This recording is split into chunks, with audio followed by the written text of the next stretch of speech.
Your meditation.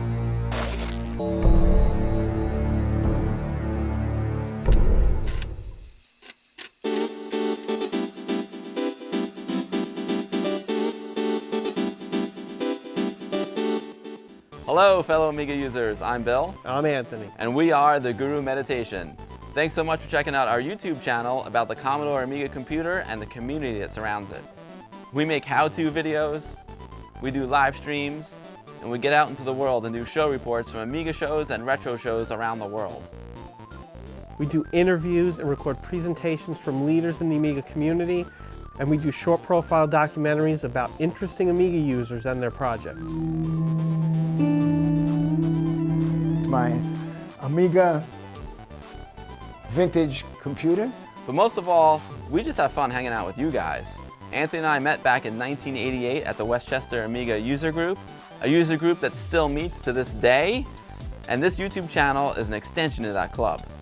Bill and I both have massive collections of Amiga hardware, software, and rare peripherals that we dig out and demo for you. Like, literally dig out.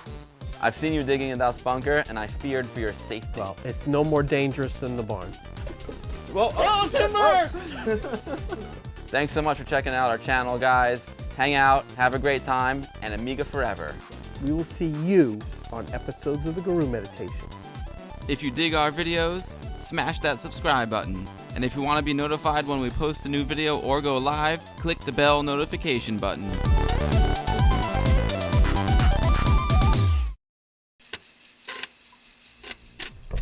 Yo, what is up, everyone? Welcome to the stream. Adjusting my camera a little bit here. It's always a little crazy when things get started. All these technical issues. So yeah, dude, I'm so psyched for the stream today. Oh wow, awesome. We got lots of people already are here. What's up, Amiton TV? Johnny in the house. What's up, Johnny? Hope you're well, dude. Pierre Fontaine in the house. Your 1200 is looking mighty good. We're about to fire up some DPaint and some AdPro, Pierre. You got dance. Say, all right, not centered here. Casual Commodore, what is up, my friends? You love the dancing. Nice, Amiton. Alex76, what's up, baby? It's showtime. You know it. What's up, Eagle Beakster? Thanks for coming out. Eagle Beakster, great to see you. Eros Delamort, great to see you again. Sanad, what is up, dude? Retro Redrum's here. Wow, this is awesome. It's an amazing group of people. Guys, I hope, I might not be myself today. Just want to let you know, real quick, I've been kind of sick this summer, like the past 5 weeks. I'm not gonna go into all the gory details because I don't want to bore you with that. But I've been not feeling well, so I found out I have this tick-borne disease. It's kind of like malaria, so I'm on really strong antibiotics. I'm gonna be totally fine, which is awesome. Sorry about this little doodad up here. I'll fix it. But yeah, I'm gonna be totally fine. It's just I'm taking really strong medication, which makes me kind of shaky, and I don't know. I don't feel great on the medication.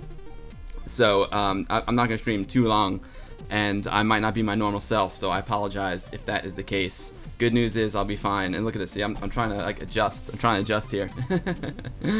Oh man. So anyway, I'm not gonna go into all the health problems. I was at the doctor today. I had this other little procedure done, so I'm just I'm a little bit out of equilibrium.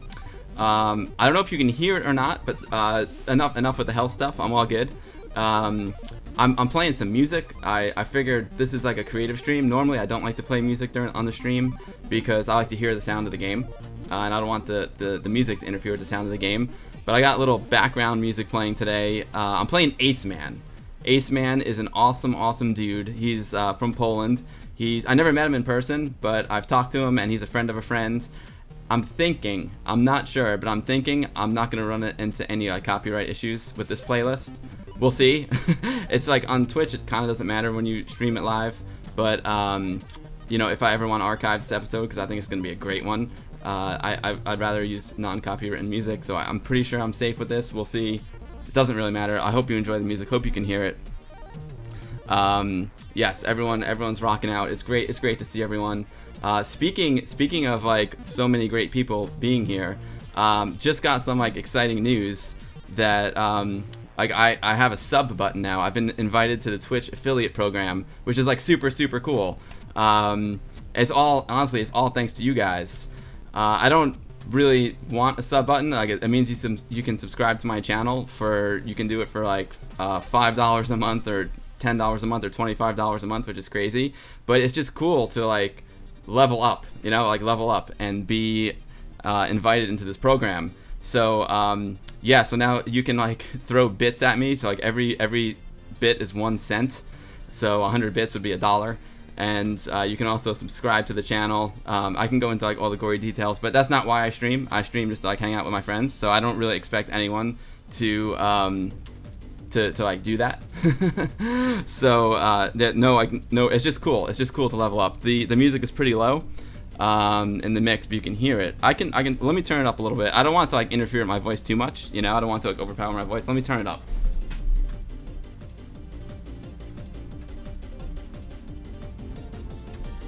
Is that better, Pierre?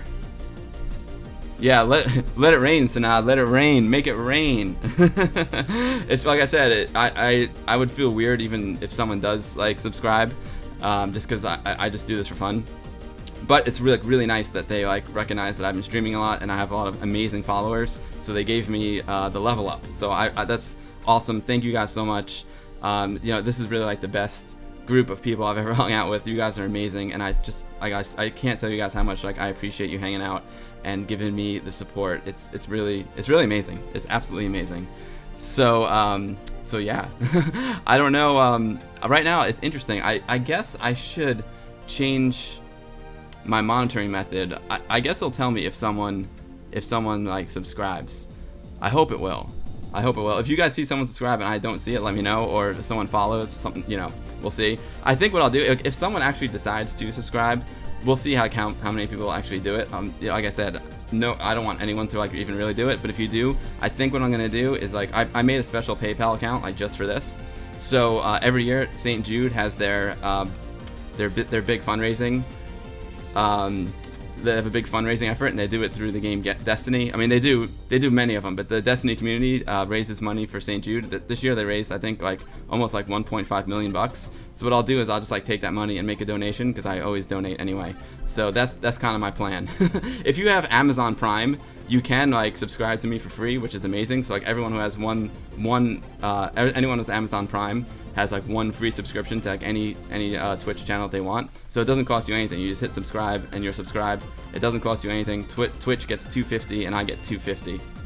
Or whoever you subscribe to gets $2.50. So that's pretty interesting. But the thing is, it's like a one-time deal, so you have to like keep doing it every month. But all right, enough about the business stuff. That's not why I do this. Just to be clear. I'm ready to do some DPaint. So let's get into it. Let's see. Let me switch over to my Amiga Plus webcams. There we go. All right. Oh, I still have a little deal up there. Let me try and get rid of that. Wrong way. Okay, there we go. You know what? I'm gonna slide over a little bit. Get involved here. Oh, look at this. I actually have my PC up on the monitor. So can you hear the music all right? I think I can actually monitor this. Let's see. If I monitor... Yeah, I hear the music. And I hear myself too, which is crazy. It's hard to monitor yourself and the music. But we're listening to some Ace Man. We're getting ready to do some DPaint. And I just muted myself because that's really, really hard. Alright, I'm going to switch my monitor over to Amiga. Alright, there we go. Now, as you can see... Wow, that's so funny. As you can see, the cropping here is a little bit different. I was messing around with different games. Oh, speaking of games, like 2 days ago is the 30th anniversary of when they released one of my all-time favorite movies, RoboCop. So I figured we'd play a little RoboCop today as well. So we'll do some DPainting and then some RoboCopping in honor of RoboCop's 30th anniversary. Yeah. Oh, cool. Everything's under control. Thanks, Amyton. Yeah, exactly, Alex. You guys are an Amiga group. I would expect nothing less. You guys are the best. I mean, come on. Yo, Crash In. What's up, dude? Ace Man does rule. It's great to hear. Great to see you, Crash In. Are you psyched for Ami Party or what? I'm like pretty sure I'm coming. I'm just trying to like figure out some stuff with my work. And also, like I said at the beginning of the stream, I haven't been feeling well, and it's been like a weird summer because of that. So I'm trying to figure all that out. I think Ace Man usually comes to, or has come to Ami Party. But yeah, so anyway, the loop that I'm playing is from Kokos, from Conrad. It's this amazing gift of music that he gave me at Ami Party last year. So this music is fresh from a CD from Kokos. I don't know if you're listening, Kokos, but I know you were chiming in on the Twitter saying that you like your RoboCop 3. Anyway, so this is like what motivated me to do the show today. Listening to one of my favorite podcasts, the RetroHour, Dan and Ravi and Paul Kitching, the 3D artist extraordinaire, who sometimes pops into the stream very often. So does Ravi. They had this. I was listening to the last episode, which came out on Friday, and they were like, "Hey, we want to have this thing where we want to see like where people listen to our show, because Jury, and I think it's Air Jury, who's usually in this stream, sent them in a video of like him like in a hot tub listening to RetroHour." So they got really excited about that. And Jury, if you're watching, that's a great idea. So they wanted to see like where other people are listening to the show. Now I actually really do listen to the show like on the Hudson River. I live in a town called Tarrytown. It's right on the Hudson River, and it's really nice, and I like to spend a lot of time down on the river. It's very, very calming, very relaxing, and I'll just like sit on a rock and listen to the RetroHour. So that's exactly what I was doing when I heard that. So I had a little point and shoot camera, so I grabbed a shot of my phone as I was listening to the RetroHour and the sunset like on the river. And so I took a picture, and I was like, you know what would make this picture cool is if we convert it to ham mode. So that's what we're going to do today. We're going to convert my picture to ham mode, and then we're going to do some photoshopping, but it's not photoshopping. It's DPainting. We're going to do some DPainting, and we're going to edit the photo a little bit, which is really cool. I used to be really good at DPaint. I am not really good at DPaint anymore, but I'm trying to get more familiar with it. As you can see, I've got my DPaint 4 manual here. Where's the camera? There it is. My gorgeous DPaint 4 manual. I'm actually going to be using DPaint 5 today because that's what came with Pierre's Amiga 1200 when he gave it to me. But the last version I bought was DPaint 4, and it's a dandy. There's yo, what's up, Candy Rotten? Great to see you. Thanks for stopping by, Candy Rotten. Always a pleasure to have you.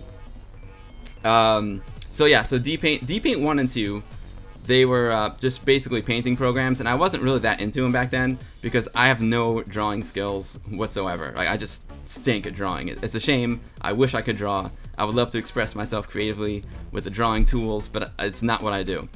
Then DPaint 3 came along, right? And with DPaint 3, it introduced animation, and that was cool. So DPaint 3 was the first DPaint that I bought. And the reason why I really like the animation is because I did a lot of titling for video. So I could, you know, do some cool titles and then have the titles animated, have them like fly in, you know, do some cool like Z-axis perspective stuff. And I had a blast. I had an absolute blast. And then I upgraded to DPaint 4. DPaint 4 supports AGA. So of course you want to upgrade. I'm sure there were some other upgrades as well, but the big thing is that it allows you to do AGA. Work in AGA mode if you had a 1200 or 4000. And then there's DPaint 5, which is the last one. Like I said, I never actually upgraded to DPaint 5, even though I'm using that today. So I don't know what bells and whistles they added, but like I said, I'm just trying to get reacquainted with it. Retro demo scene, what's up? King Bill and King Tut in the house, nice. Eagle Beakster says whenever he sees that Egyptian mask, he has to think of DPaint, exactly. I mean, it's classic. This is King Tut, you know. Boom. There he is. The king. Hail to the King Tut, baby.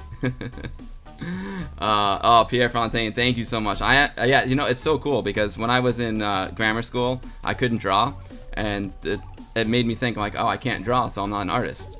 So I just kind of stuck with the technical stuff because I was like pretty good at math and whatnot and computers. But I never really thought of myself as an artist because I couldn't draw. Then finally, when I got older, I realized that like being an artist isn't just about drawing. There's a lot more to art than just drawing. So you can create art in like an infinite number of ways, not just with drawing. So yeah, I found the camera, and I found out that, you know, photography is a very valid art form. Oh, you still have the DPaint 5 manual. You'll bring it over to the next meeting. That is awesome. Thanks, Pierre. MUJ, good evening. How's it going, buddy? Great to see you. Thanks for coming back. Awesome to see you. We're gonna do some depainting. So like right now, as you can see, the image, my screen's cropped. I had it cropped for the last game that we were playing, which I think was Rocket Ranger, or it was Wings maybe. So I'm gonna load up DPaint and we'll crop it up. But first, so here's my workflow. So I took the picture of myself. It was my feet and my phone on the river, and I want to convert to ham mode. So that's the first thing we're gonna do. So before we bring it into DPaint, we have to convert it to ham mode because right now it's a JPEG from my phone. So we are going to load up AdPro 2.0, one of my favorite programs. This is kind of like Photoshop before there was Photoshop. You've probably seen my videos on Guru Meditation YouTube channel about doing ham mode conversions, and that's what I'm going to do right now. So I'm going to so just a brief overview of AdPro if you've never seen it. AdPro is like an image manipulation program. It was really, really great for converting formats, and it could do things like scale. You can see all the operators over here. It could scale, it could increase, decrease saturation, you could rotate stuff, it's crop it. So it was an image manipulation program, like, you know, way before Photoshop. And I'm going to make an adjustment to the screen here because I want you guys to get the full experience. I had it cropped for Wings. But now I'm going to fix that for you, so give me one moment here. I just have to do some technical things over on the streaming side. Let's see, where are we? There we go. Alright, so let's... Sorry for this. I probably should have done this ahead of time. Where? Oh, the crop. That's what I need to do. Crop. Too much crop. Too much crop on the top, too much crop on the left. There we go. Set. Okay, there we go. Perfect. And then the X scale, gotta change that a little bit. That's looking pretty good. I need too much crop on the right. Sorry about this, guys. I just want to make sure you guys see the full screen because that's really important. Again, if my energy is a little bit low, guys, I really apologize. This medication is like really kicking my butt, so I'm not feeling so great. But being here streaming with you guys makes me feel a whole lot better. Alright, one more crop here on the left. There we go. Okay, that's pretty close. That is pretty close. Hopefully it didn't like completely mess up the stream. Let's see. Is that better, guys? Yeah. Now at least you're seeing the whole AdPro window. We'll see what happens when we go into DPaint. Retro Demo says, Retro Demo Scene is asking, did I ever use DPaint or Brilliance? Quite a lot of effects, but you always just love DPaint. I know Pierre has done a lot with Brilliance, and I never used either one. I was a DPaint man because I learned the program and it became like second nature to me. So I just stuck with DPaint, and I also loved the animation features. Like I was saying, I did lots of titling and animations with the titles. So yeah, no, I never used those. And Amyton is saying AdPro is more of a new view than a Photoshop. Yeah, I mean, I'm saying Photoshop because Photoshop is industry standard, you know? But it can do things like Photoshop can do. There's no layers. Like, obviously, a huge thing about Photoshop is the layers. There's no layers in this. This program is all about like conversions, cropping, changing the color balance. So I would say it is you know, obviously Photoshop can do everything it can, but it was kind of like Photoshop. But maybe the new view, maybe it is closer to the XN view. I'm not as familiar with XN view. Casual Commodore wanted to buy Brilliance until he saw the price. Oh man. Oh, TV Paint is more Photoshop. Interesting. All right, Amyton, I'll have to check out TV Paint and the new view. Maybe it is more like it, but I only use Photoshop. I have the Adobe Creative Suite. I love Photoshop. It's like second nature to me. Joski Rocks here. What's up, Joski? Great to see you, my friend. Hope all is well. Animations for the win, right? Retro Demo. I think we're gonna do an animation today. We might just do an animation today. Pierre used both DPaint and Brilliance and definitely preferred DPaint. Interesting. Yeah. EA is amazing, right? Okay, so here, AdPro is made up of 3 basic components. You got your loaders, your operators, and your savers. So like nowadays we take for granted that you can just load in like any picture to Photoshop or whatever your choice is. But back then there was actually like separate little programs that you had to use depending on what the format was of your picture. Now AdPro 2 came along and they invented the universal loader, which was huge because it would figure out what kind of file you were trying to import, and that was just made things so much easier. So that was actually, it sounds crazy, but that was like a really big advancement, you know. It was awesome. So like once you load it in, use the operator, like I said, you can scale it, you can crop it, change the color balance, whatever you want, and then once you done your operation, you can save it, and the saver is a different little program as well. Save it as a JPEG, an IFF. We're gonna save it as an IFF. So let's load it in. Let's load in. Okay, so here we are. Now what I did do before this was I converted I just scaled the JPEG. I made it 640 by 400 to match what we're gonna do over here on the Amiga, because the original like JPEG file from my little point and shoot camera is so big that we wouldn't even be able to open it on the Amiga, sadly. I think I have what, 18 megs of RAM in this Amiga, and the original file is probably like, the original file is actually about 25 megs. So the file is actually bigger than this Amiga has memory. So I scaled it down to 640 by 400. So we'll load it up. Yeah, we'll smooth it out, baby. Keep the smoothing on. Now it's loading the 24-bit color image.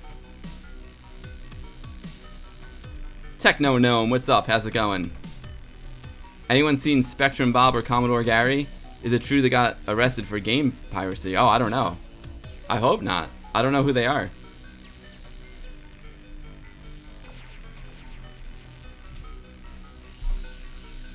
I would imagine if they got arrested for game piracy, is that something like that happened recently, or is that back in the day? Okay, so now what we're gonna do is we are gonna convert it to a ham image. So we can set our render screen NTSC. I'm in North America, so I'll stick NTSC 640 by 400. 4096 color ham mode, which is ham 6 mode. Now some people would say I'm cheating a little bit. I don't, because you know, they're like, if you really want the true ham, you gotta go 320 by 200, no interlacing. But 320 by 200 is basically like a thumbnail, so I'm trying to give it a little extra boost, you know, give it a little extra resolution. So we'll work in 640 by 400 ham mode. Okay, and now we can't display the JPEG because it's a 24-bit image, and I would need like an external graphics card to display it on the 1200, because the 1200 is only AGA, which allows you to display 262,000 colors on the screen at one time. So what we're gonna do is we're gonna render this as a 640 by 400 ham image. So we're gonna see 4096 colors on the screen at one time. Now you can also dither. Dithering like really helps make up for a lack of number of colors. It kind of blends them together well. And so you have all different kinds of dithering up here. Floyd is the one on top, Floyd Steinberg. We love Floyd because, you know, I love Pink Floyd. It's also probably the best dithering, in my opinion. It's always, you never know that it's going to be the best because each image is different, so you might want to use a different algorithm. But essentially what we have here is Floyd is the strongest. It gives you the most dithering, and then as you go down, the amount of dithering is less. So if Floyd's a little bit too strong, you can go with like a Sierra or a Jarvis, and that'll be a little bit less dithering, but we're just gonna go for it. Go for Floyd, you know, Dark Side of the Moon.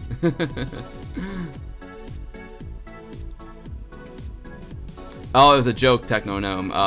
Got you. Oh, I see. Sorry about that. I got you. Retro Demo Scene, welcome to 1987. Enjoy the next 30 years. Alright, let's execute the sucker. Bounty Bob.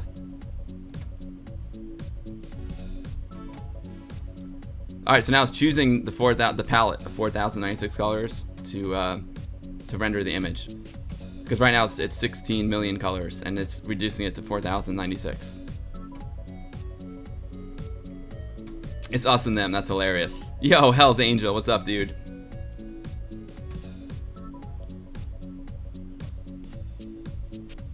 Great to see you as always, Hell's Angel. Thanks for all the support, man, I appreciate it. You're a trooper, man, you're always here. You rock, dude.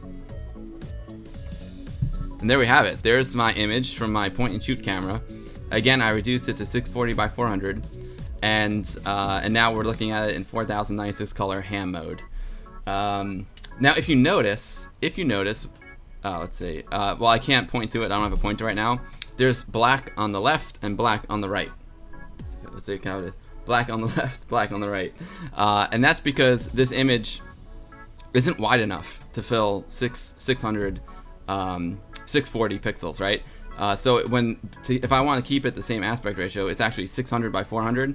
But being that I'm working in Techno Gnome, thank you for the follow, dude. I appreciate that very much. Thank you, Techno Gnome. Awesome. Welcome to the community. We have an amazing community here. We're just like loaded with super knowledgeable Amiga fans, and they are not only knowledgeable, but they're like the best people ever. And it's just awesome hanging out with all of you. So Techno Gnome, I usually stream from my real Amiga when I can, mostly Amiga stuff. But I also stream other games as well. But they all have like a retro theme, you know? So either like a remake or something that has its roots in retro, I'll stream that as well. But mostly I try and stream as much as possible from my real Amiga. Today is a little bit different. I'm doing a creative stream instead of playing games. Anyway, so there's black on the left and right. That's because I took an image that would be 600 by 400 and made it 640 by 400, and I didn't want it to get stretched. So I just added a little black on the sides to make sure the aspect ratio stays the same. In this case, of course it mattered, right? Because I never want anything to be distorted, but especially when you're working with people, you don't want to stretch them out. Maybe you want to like squeeze them a little bit. Thanks, Hell's Angel. Yeah. Pierre's asking, did anyone use Image Effects? That was also a very powerful program, though not as immediate as AdPro. Image Effects, yeah, and Image Effects was also on cover disc, right? So like a lot of people used Image Effects because they got it with the magazine. And I did use it. I think Image Effects right now, Pierre, is actually more powerful than AdPro because they stopped development on AdPro and they kept developing Image Effects. So from what I understand, Image Effects is probably even a little bit more powerful. I just don't know the program that well, so I just keep using AdPro. It brings back the nostalgia factor because I spent so many hours on AdPro, and I know how to use it, so I don't have to like learn it again. But I do want to learn Image Effects because I hear it's excellent. Photon Paint. Oh yeah. Oh yeah. That's a good one, Hell's Angel. Okay, so there we have it, man. It looks pretty awesome. It's hard to even tell that it's only 4096 colors. I'm looking at it pretty small on my stream preview, and it looks sweet. It looks really sweet. Johnny at Amington TV always uses AdPro. For him, that's the one. Yeah, me too. I'm AdPro all day, every day, Johnny. Fast Switch Gamer, what's up, dude? Amiga forever, you know it, baby. So I think I got the aspect ratio pretty close. I think it's a little squished. I do have these aspect ratio markers I can put up. But let me just do something a little something here for you guys. I just need to stretch it out a little bit. So 79. I'm gonna stretch it a little bit. That looks about right. Okay. That's about right. I was squishing it a little bit. That's pretty darn close to the original right there. You know, give or take a few pixels. Joski, oh, you're liking the background tunes? How's the mix? Is it good? So we're listening to Ace Man. I got my new mixer, as you saw in my setup video, and I was like, you know, I got a mixer, man. Like, let's play some tunes. And being that this is a creative stream, I figured we'll play some music. I don't like to play music when I'm gaming because part of the experience is hearing the music in these retro games. So I don't want to have like two pieces of music playing over each other. But being that we're in AdPro and we're in DPaint today, I figured, you know, a little background music might be nice, and we're listening to Ace Man. Ace Man is an awesome musician from Poland, and he's friends with a lot of my friends from Poland, and I got this music at Ami Party last year. So Ace Man, you rock, dude. Oh, Alex, you weren't aware of AdPro until you saw the Guru Meditation video about it. Cool, man. I love it. I used to do a newsletter, and my friend used to do a newsletter. I did the newsletter for Westchester Amiga user group, and I worked on all my clip art in this program, and my buddy used to make like a professional newsletter called the Dutch Potter, and again, same thing, he would do all his scanning and image manipulation here in AdPro. It's really powerful program. It's awesome. Alright, so now we're gonna save it, and like I said, you have all, let's see, can we show the savers? So these are all the different ways we can save it. We can save it to a JPEG, which we don't want to do because AdPro won't be able to understand it. But you can see you can also save it to like Opal Vision if you have the 24-bit Opal Vision board. Picasso. You can save it to a PostScript file. The DMA Resolver, the Retina, sweet. I think you can also. There might also be a DC TV export, even though I don't see it here. I might not have installed it, which would be weird. Oh, there we go. It's up there. Save it as an IFF, of course. That's what we're gonna do. Save it as a GIF. Frame Store, the Firecracker 24. Oh man, the memories. Oh, you can save it as a DPaint file. Interesting. That's interesting. I never tried that. Ironically, a BMP, an anim file, because you can do some animations with the Fred editor here as well. But we're gonna cancel that. We're just gonna save it as an IFF file. Now, when you click Save as IFF, there's a few different options here. You can save it as a cropped screen image. So let's say this picture was bigger than 640 by 400, and you choose cropped screen image. It will just save the portion that falls in the 640 by 400 area. So if it extended past that, it would just crop it to a 640 by 400. Not ideal. In this case, so then you can also save it as a ham color image, which saves the entire image as a ham color image. In this case, they're the same, right? Because I made the size of the picture 640 by 400, so these two are essentially the same thing. But I'm just gonna save it as a ham color image for good workflow practice. And then you can also save it as a 24-bit plain data image, which is cool. I used to do that when I worked on DC TV, or if you have a 24-bit graphics card. But we're not using any external graphics cards today. We want to save it as a ham IFF file. So let's call it RetroHour Hudson 640 by 400.iff.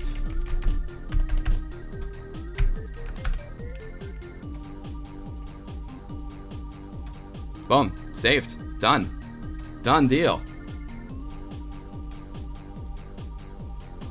Retro Demo Scene says Amiga really did have some really good creative apps, amazing really for its time. It's like the computer could not fail even if you tried. It never failed in your eyes, but still, I hear you, Retro Demo Scene. I hear you. It's amazing that it's like amazing games, amazing music programs, amazing graphics programs, amazing video programs. I think it was just way too far ahead of its time. Speaking of that, Mr. Zach Weddington checking in. What's up, buddy? How you doing, Zach?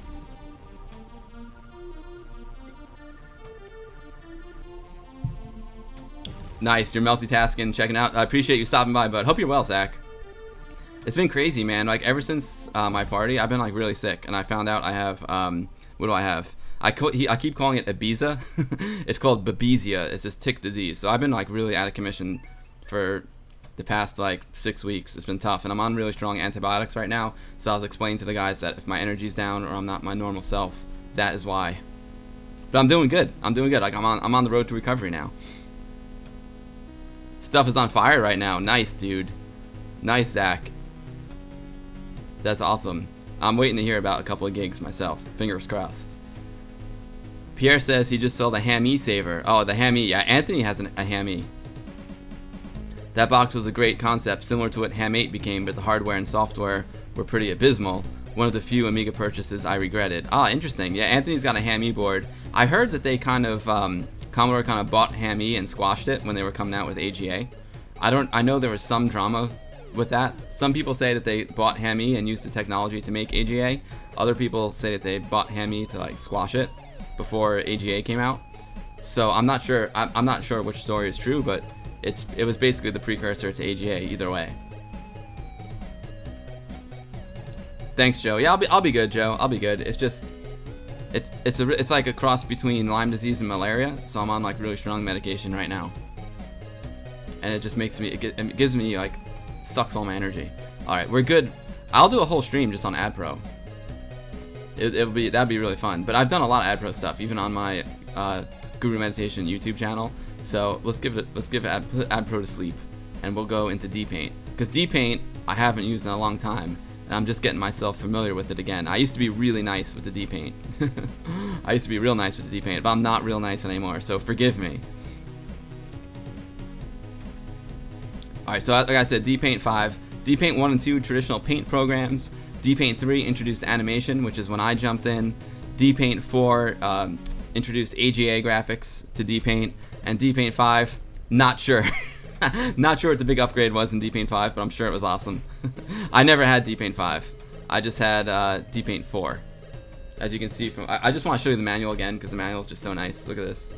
Look at that. How beautiful is that? You know what I'm saying? King Tut. It's classic. King Tut keys out really well too, apparently. Oh. Yeah, Amiga is a good relaxing tonic. Exactly, Retro Demo. That's another reason why I did the stream today. I was just like, man, it just makes me feel great to hang out with you guys and to play around with the Amiga for a bit. I haven't really worked in a few weeks either, just because I haven't been feeling up to it. Hence the increased streams. I've done a few small jobs here and there, but nothing major. Oh, Zach, you used the DPaints for about 7 years, and you wish there was a modern DPaint for current platforms. There's one called Graphics, or I think it's called Graphics. I have to look, Zach, but there's one. Someone made a program like in the spirit of DPaint. It's awesome. So maybe you can teach me a few things here. So when you first load up DPaint, you can choose your screen resolution and the colors. It really doesn't matter, because I'm just going to change the settings to match the settings of the photo that we just made that we just converted in AdPro. So I'll just hit use. It doesn't really matter. It doesn't really matter like what you pick here, unless you're starting from scratch, in which case it would matter. But when you're loading in a picture that you're going to work on, we're just going to switch to that resolution anyway. So let's load in a picture.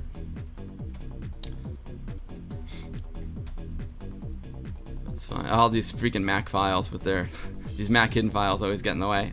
I gotta put this card in my PC and delete all those Mac hidden files. Here we go. So RetroHour Hudson 640x400.iff. That's the one we just exported from AdPro. Now, so you're now saying, do you want to change the format to that of the file? 640x400 ham6 mode. Yes, let's do that. Voila, there it is.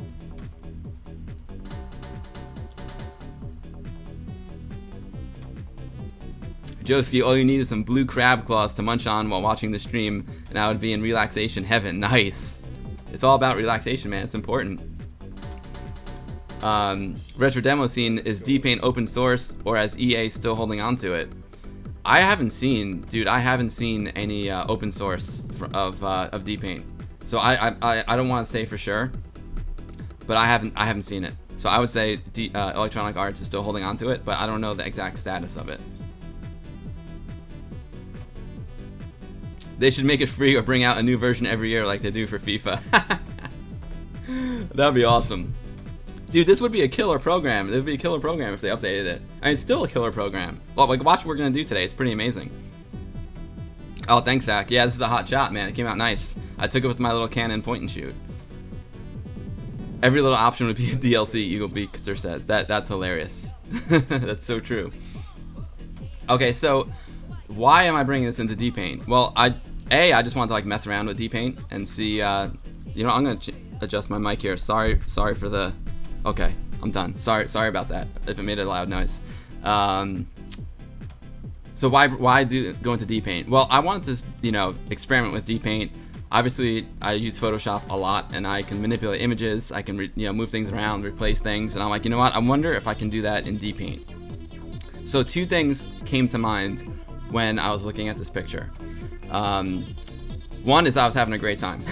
This is my happy place. This is the river like right down the street from my house, and this actually is the place where I listen to the Retro Hour when I'm not traveling. Sometimes I'll listen to Retro Hour on a plane. I'll listen to it in the car. But this is where, like, when I just want to like chill out and relax, this is where I go and I listen to all my podcasts down here on the river.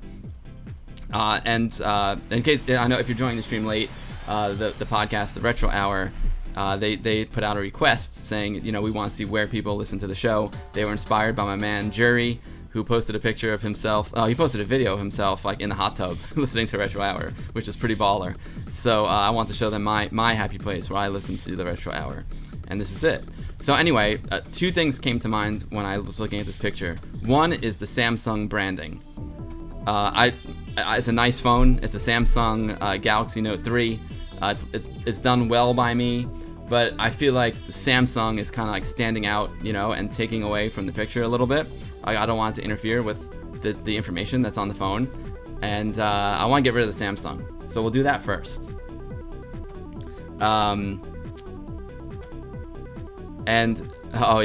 Amadeus, what's up, dude? Nice to see you. You fear what a modern DPaint would look like, or how modern EA? Oh, right. Yeah, I don't know. It would be interesting. Who knows what it would be like?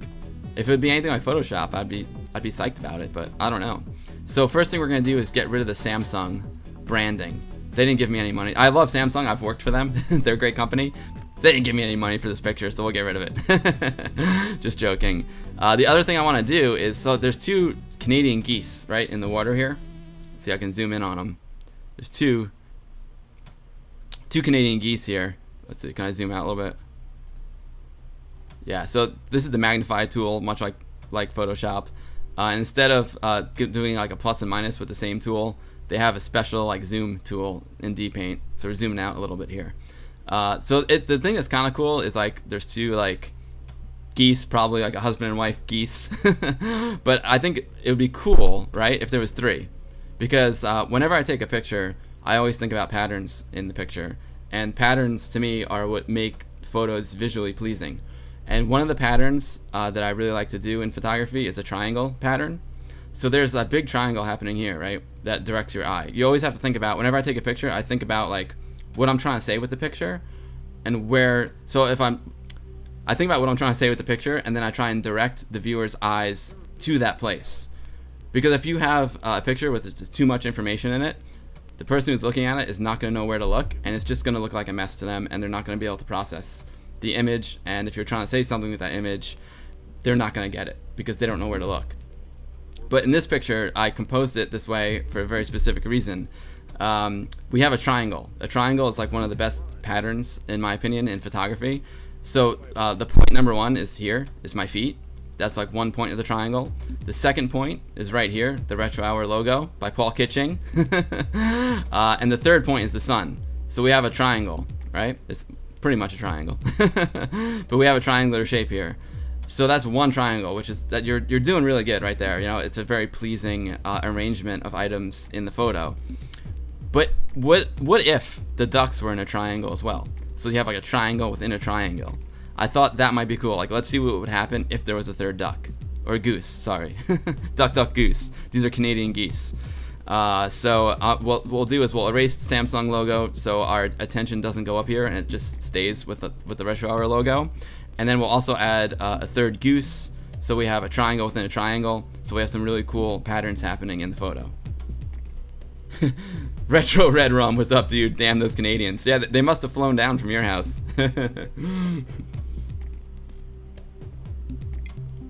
Canadian pixels. That's hilarious. All right, so first thing we're gonna do is zoom in on the Samsung logo. There it is. I'm gonna zoom in a little bit further. So it's pretty interesting. It's a very nice feature. When you click on the zoom tool, if you left click, it zooms in. If you right click, it zooms out, which is really nice because in Photoshop you have to hold down Control. But it's really nice just to hit left and right. Goose, you know it. I'm gonna keep zooming in for more detail. Now here's the tricky thing, guys. I have these really bright lights shining on my face right now, so you guys can see me better. It's not good for photo editing. I cannot see the little details in here. So this might not be the best edit I've ever done. I'm gonna recenter this. So I'm gonna start over here with the G. Okay, here we go. So we have the UNG here. And there's details in the pixels here. Like I said, it's hard for me to see because I have all these bright lights on me. I would never like do photo editing with all these lights on me. I would edit, you know, in a light controlled area. So what we're gonna do is we're gonna pick up a brush. This is the brush here. Oh, look at that ham fringing. Isn't that gorgeous? I just love it. So you can either do that or you can hit the B key, right? You can hit the B key to pick up a brush. Apparently. Oh, okay, so I changed it to polygon. Right. Interesting. So yeah, so there's that's a new feature. Look at that. It's got like a magic wand tool. So the standard brush tool is a square or a rectangle. So you can drag like this and you can like pick up a square or a rectangle. So if we want to like pick this up, right, you can just pick it up and boom, it picks it up in a square. If you want, you can go to the polygon and you can just like draw an irregular shape, polygon shape, and hit spacebar and boom, we picked up an irregular shape, which comes in really handy as well. Now there's a magic wands tool, which must be like a DPaint 5 upgrade. What happens if we click here?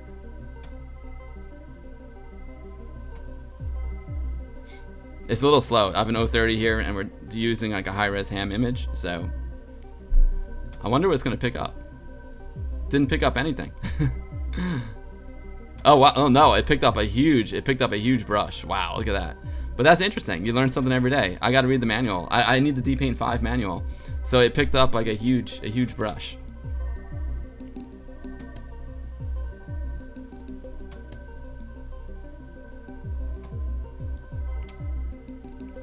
Oh, who needs the sun? Boing ball for light. Oh, that you know, retro demo. That's a good idea. I've got plans for this image, but the boing ball for the light is pretty interesting.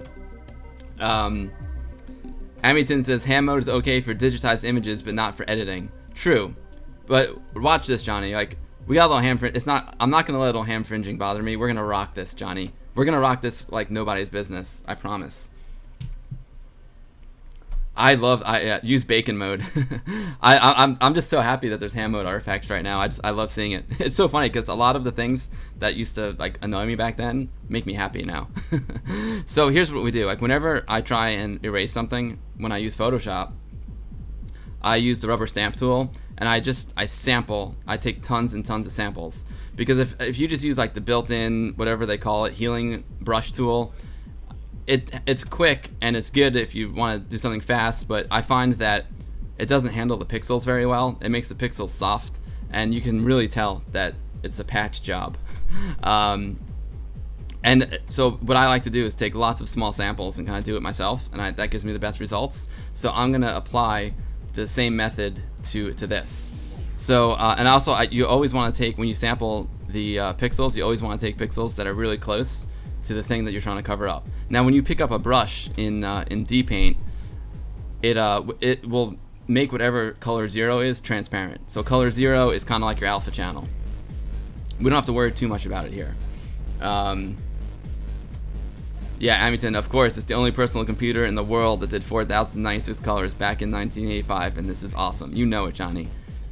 So the ham fringing is just like a display thing. It's not actually going to pick those pixels up. So it just makes my life even a little bit harder than these. I've got the bright lights and I got the ham fringing. It's just something I got to deal with. So let's pick up a brush here. I'm going to pick up this brush here, and look at that. I'm going to start covering up the G. And as you can see, it's not covering up all the pixels because anything black is going to be transparent. Okay. but I just found a nice spot here. I don't want bright pixels. I like the dark pixels because it still gives it texture. If it was only black, it would be just a black void.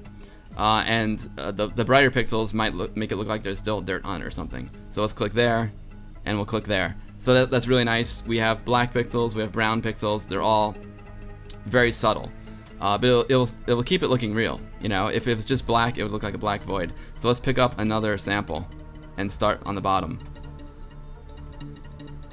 That's good. That's good. That's good. Now here's the other thing is you don't want to, you want to sample frequently, because if you don't sample frequently, you're gonna keep stamping down the same pattern, and when you keep stamping down the same pattern, it looks really fake. So small frequent samples next to what you're trying to erase is the key to success, and that's exactly what we're doing. And again, you know, it takes time. But you know, the thing that's really cool is because this doesn't pick up color 0, it makes the sampling like a lot easier. It's because it's not exactly the same every time. And I want to make sure I keep some of these dark pixels, so I'm gonna pick up some dark pixels and cover them up there. And yeah, we're starting to erase, baby.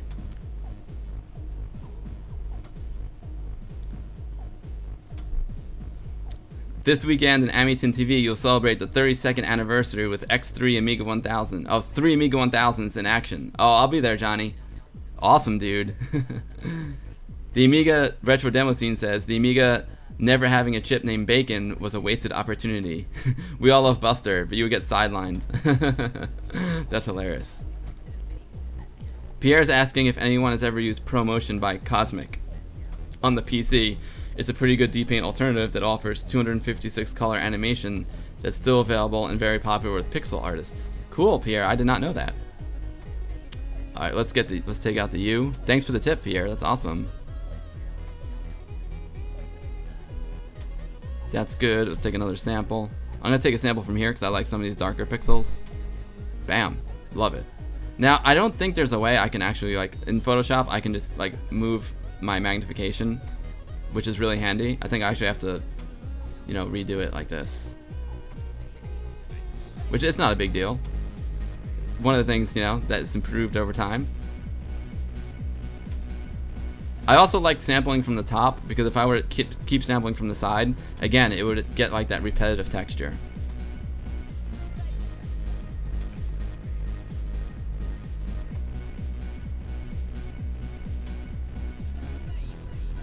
It's about just getting like random samples. That's the most important thing. It's just to be random. Because once you start introducing patterns to your work, it starts to look really fake, and people will be able to tell there's something's fishy. You know what I'm saying? Something ain't right. There's patterns in nature, but the patterns that a computer would make with poorly sampled brushes are not natural. That's looking pretty sweet. Maybe, you know what? I'm wondering if I should get rid of these guys here. Because like one gray pixel might look like a speck of dirt, you know what I'm saying? It could be a little distracting. But I'm loving this, man. When I learned that you could actually do this with DPaint, I just got super psyched because this is something I do with Photoshop a lot, you know, photo retouching. I do this a lot when I take a portrait of someone and I need to fix, you know, blemishes on their body. And the fact that you can actually do it with DPaint is amazing. Amazing. I never thought, when I had DPaint back then, I wasn't really good with Photoshop or photography yet. I didn't understand all these concepts. But now that I understand these photo concepts, I can actually use DPaint like I've never done before, which is super exciting. Not just DPaint, like any, you know, other photo programs as well. So let's take a look. It looks sweet. There's like one little pixel right there that we left behind, and it looks real to me. It doesn't look fake at all. It's not just a black void, and it's not like a bunch of like repetitive patterns. So let's just go fix that one little sucker right there. I'm gonna pick up the sample right next to him because there's some nice pixels there. There we go. Fill them in, and there's like a little bit of a black void here. So I'm just gonna sample some pixels from here and put it up there. because I like some pixels. Again, we want some dark pixels just to give it a little bit of texture, a little bit of life.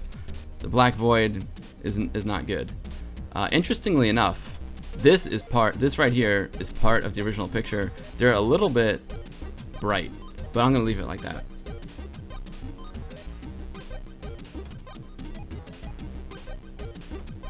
Cosmigo, not cosmic. Oh, no problem, Pierre.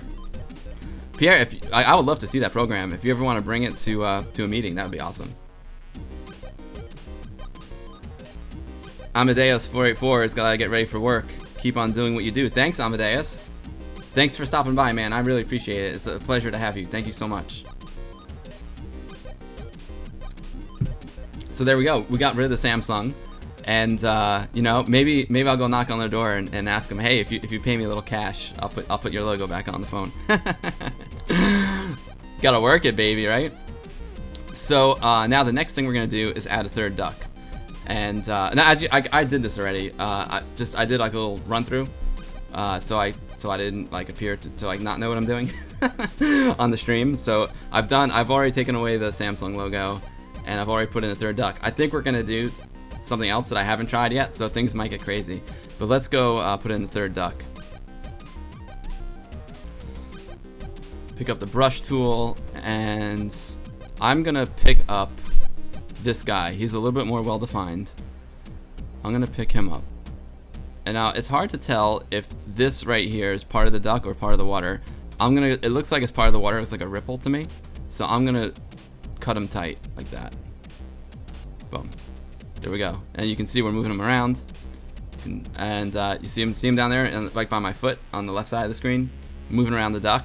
Now here's the thing, right? If I put him here, it looks fake.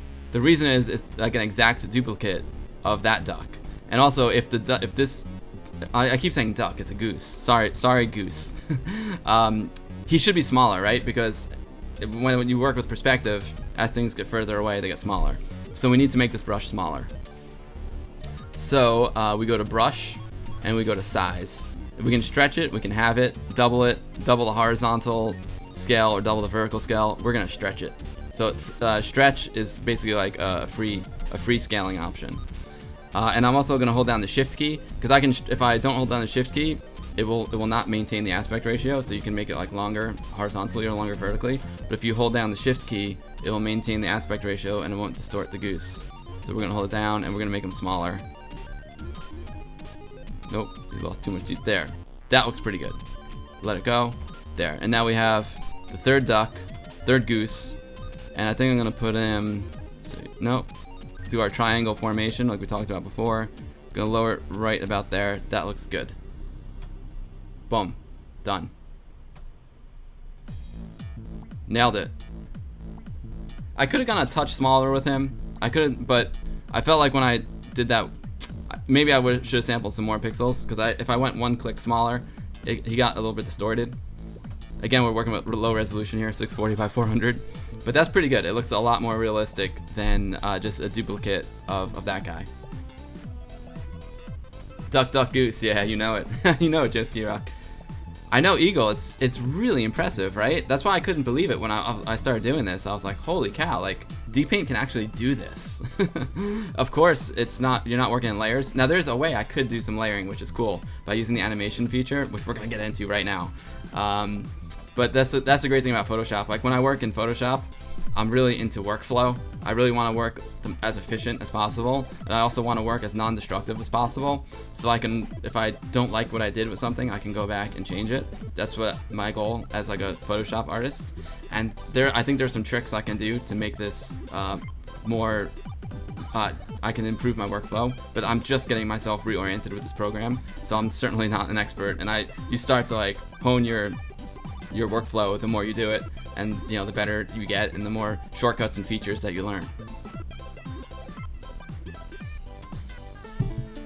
Looks good to you, Pierre. Nice. Yeah, this is pretty nice, man. I'm very, very happy with this. So let's save it. We're gonna go to picture, save, and we're gonna call it RetroHour Hudson 640 by 400 edited. It's getting along. You know, I'm just gonna call it. Yeah, we'll call it edited. What the heck? Edited. Do I still have my .iff? Maybe I'll call it final. Let's call it final. I don't know what edited means. Final. I like final. Final means like that's it. Stick a fork in it. It's done. Our work is done here. We did a good job. Okay. Cool. Saved. There's our little our status indicator. Eagle Beakster says, were there any drawing tablets for the Amiga? Yes, there were. I don't know the name of it, but my man Pierre, who's in chat, certainly had them. I know Pierre had drawing tablets for the Amiga, so I'm not sure what they were called, Eagle, but maybe if Pierre is listening, maybe he can chime in. Alex is asking, does version 5 of DPaint support multiple undos? That is an excellent question.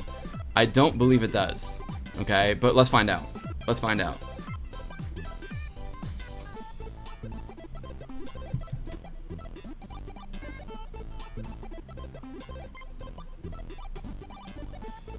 Retro Demo says, sorry to add more works, it may clash with that nice relaxing color tone, but the footwear could be more boing. Think Trevor Dickinson. Oh man, Retro Demo's got some good ideas. He's got some good ideas. Pierre used a Wacom tablet on his Amiga 500 and 1200. A third-party company provided the drivers, and it worked great with pressure sensitivity and all. There we go.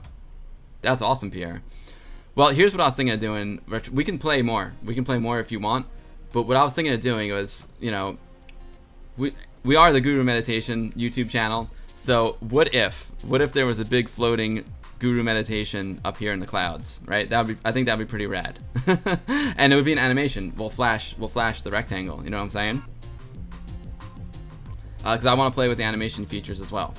But I love your ideas, Retro Demo. We could put a bowling ball in the sun, and we could flash. We could make my sandals more boing. But let's move forward with the floating Guru meditation that I want to try out, and then because I'm trying to think the most efficient way to do that, Retro Demo, and then we'll revisit this, and we'll revisit this. Okay, it'll be interesting. I think I have an idea. What I would do, I mean, we could try it if you want. What I would do is grab the bowling ball, put it on a different frame of animation, erase everything around it, and then we can do it. Let's do it. What the heck, Retro Demo. I think this is gonna take a lot of time if I were to do a really good job to make this Trevor Dickinson. If I were to Trevor Dickinson my shoes, it's gonna take a long time. But if I make the bowling ball the sun, that could be cool. The problem is the headphone here. I would have to get. I'm not prepared to do it. Well, actually, I could do it. I could get a regular bowling ball. I could go get a bowling ball and put a bowling ball there. Jojo saying good job. Thanks, man. If you guys want to know about like DPaint, Jojo is the man. he's the DPaint master. DPaint is his. I'm not even gonna say what DPaint is. I don't want to, get Twitch upset with me. I like to keep the stream clean. But let's just say Jojo is the DPaint master. So I really appreciate that very much, Jojo. Thank you. That means a lot. It means a lot coming from the pixel art master. I love your work, and I saw you had like a gallery exhibition too, man. That's awesome. Congratulations. So I don't know, Retro Demo. You know what? Let's try the Guru Meditation thing because I want to play with the animation, and then we could always try picking up this bowling ball and putting it there. I just don't think it's gonna look good with the headphone on it. And if I were to get an image of a bowling ball, I would have to go over to my PC and do that. You know what I'm saying? I'm not exaggerating, dude. Your work's awesome. It's awesome.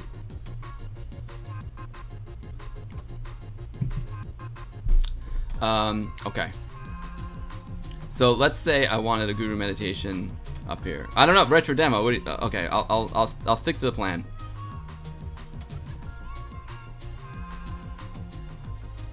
Pierre says on swap screen, draw a pattern of red and white boxes. Pick it up as a brush. Then you can draw a circle using the brush as a warped fill. Wouldn't be perfect, but it might work. It might work. I don't know how to do I don't even know how to do that, Pierre. I know in theory how to do it. But I'm gonna stick with something I know to entertain you guys, and then we can experiment. All right, let's do that. I know I haven't actually tried the animation here, so I'm moving into uncharted territories right now. So, but I feel more confident with making a guru meditation, since I do it all the time in Photoshop and Premiere, than I do sampling the bowling ball. But I promise, Retro Demo, we'll get there. I'll make the sun a bowling ball for you, I promise. Alright, so let's make a guru meditation era. So the cool thing about DPaint is it also has animation features, like really powerful animation features. So I'm going to make another frame here. So we go to anim, and then we can go to frames, and we can add frames, add one frame. And now you can see up here in the upper left, we're on frame 1 of 2. If we want to go to frame 2, we hit number 2, and it did a copy of frame 1 onto frame 2, so they're identical right now. But I'm not worried about that. We'll get there. I'm just gonna clear this for now. So we have frame 1, and then frame 2 is blank. So let's use the text tool. Alt A. What happens if I do Alt A? See, I told you JoJo was a master. There's controls. Awesome, dude. I don't know what happened. I don't know what the 1, 2, 3, and 4 does. There's the animation panel. Nice one. Thanks, JoJo. See, this is part of my. I'm just relearning Deluxe Paint. I used to be really good at it, but I've forgotten so much, JoJo, that I'm definitely not an expert. I'm just a hack. Mr. Paul 3D in the house. Mr. Paul, how do you like what I did with your image here? See that? What we did was we erased the Samsung logo because I felt like it was distracting. So I'll say we photoshopped out the Samsung logo, but we depainted out the Samsung logo, which is way cooler than photoshopping out the Samsung logo. And then I added a third Canadian goose to the mix here, because these two, they were having like a nice little romantic date, but we're talking about triangular patterns in photos, and I want to put a triangle inside of a triangle. I always use patterns when I take photos, and so here we have a pattern, we have a triangle, right? We have my feet, which is one point of the triangle. We have your beautiful logo, which is another point in the triangle, and we have the sun, which is the third point in the triangle. So it makes a triangular composition. And then we had 2 ducks here, but I was like, you know what, if we make a third duck, then I keep calling it ducks, whatever, duck goose, duck goose, then we'll have like a triangle within a triangle, which would be really cool.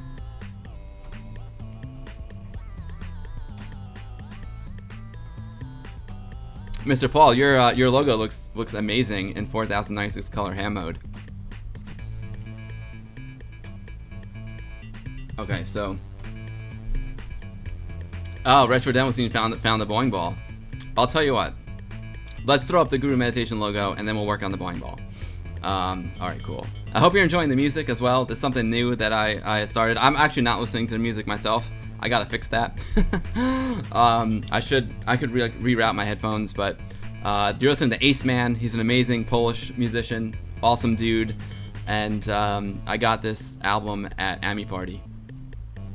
So Ace Man is the man. I don't think it will raise any copyright issues. Hope. Even though Twitch is pretty liberal about that. Okay, so let's go over here and let's start making a Guru Meditation era. So here's our palette. Let's go over to the reds, and we can choose which shade of red we want. I don't want it to be too bright. I'm thinking this guy might be good.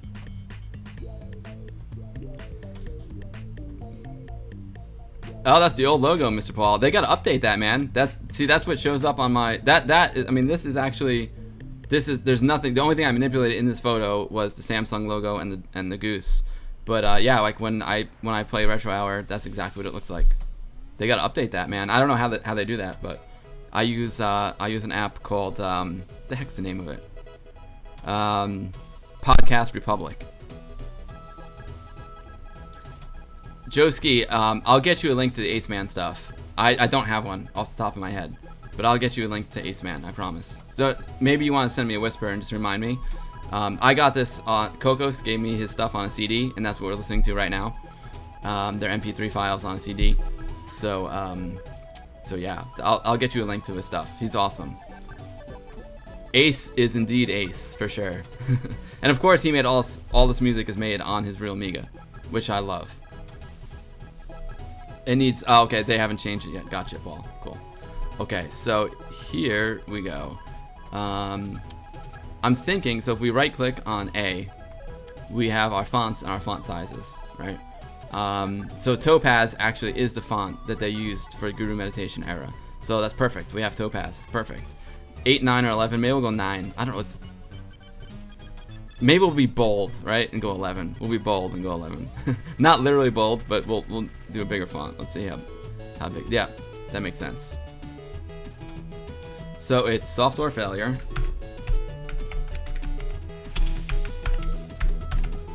Now here's what I should have done a little research, right? Is there a period after software failure? I know software failure, press left mouse button to continue. Let's see. Oh, there you go. Crashin', thanks for the link, dude. Appreciate that. Oh, and Aceman is the admin of modules.pa. Sorry, modules.pl for Poland. That's awesome, Crashin'. I didn't know that. Thank you. Thanks, dude. Awesome stuff. You know what I'm gonna do, guys? I'm just gonna switch over here really quick. I'm gonna switch to my PC. You're not gonna see this. And I'm just gonna like look really quick at a reference photo for Guru Meditation, which I should know like off the top of my head, right? It's embarrassing, but I want to make sure I get it exactly right.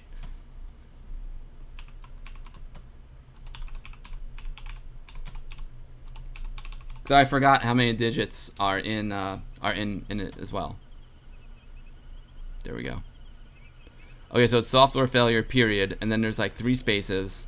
Press left mouse button to continue period. Then under that there's Guru Meditation space, the number sign, and then some digits, a period, and then more digits. Okay, I'm gonna swap. Oh, look at that, I messed it all up. Messed it all up. Back. And okay, cool. So I'm gonna leave that up on the screen for a moment. I wish I could like improve my streaming setup, which I will do eventually, so I could like actually surf the web and stuff on stream. I can do that when I have my PC connected, but like this, like I said, my Mac laptop is pushed to the absolute max when I do these streams. So if I start surfing the web, I drop so many frames on the stream. I don't want to do that.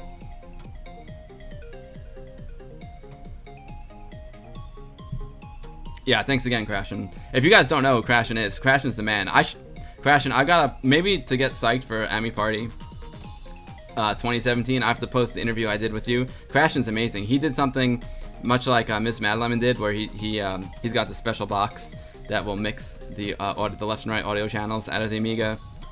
He also has this awesome like left angle adapter for when you put in like a compact flash card inside your Amiga.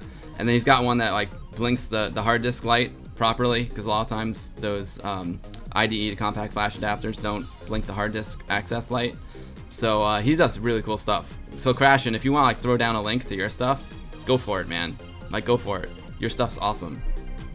Okay, so software failure, press left mouse button. I wonder if I can, oh, that's cool. I can look over here. Fun. Okay, it's on delay, but so it's software failures in like 3 spaces. Press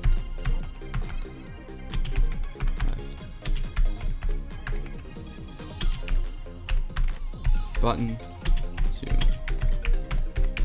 Now, interestingly enough, even though we are using Topaz, it's a little different. Okay.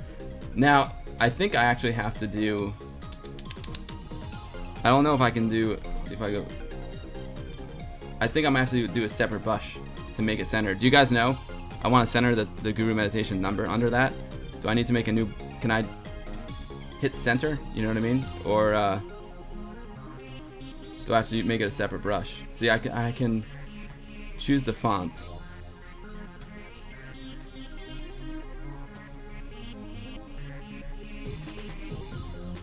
I'll just make it a separate brush. I'll just pick up the brush. So then we do Guru Meditation.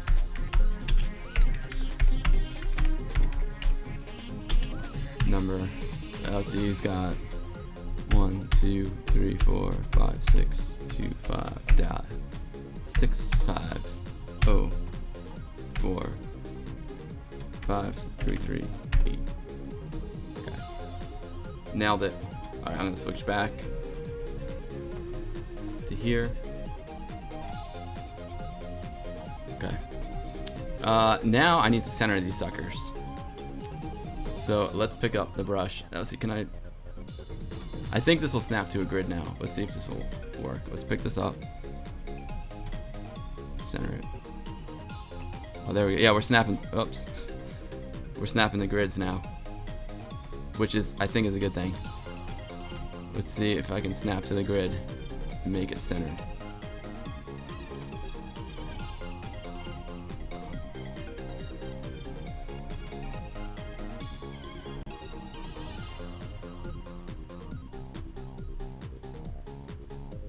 Nope. Alright, I'll take that. That's pretty close. That's pretty close.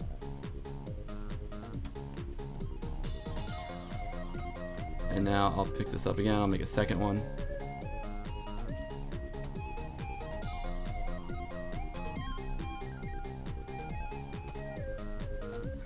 Perfect. And now we'll draw a rectangle around this one. Where's my rectangle tool? I think something about this thickness. So these are the different brushes, different brush thicknesses. Of course, we'll use a square brush. Let's see how this looks. Let's see if I go to this will work.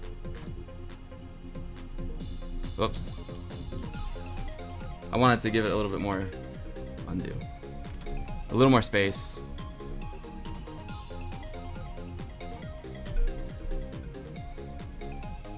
Now this might actually be too big for that space.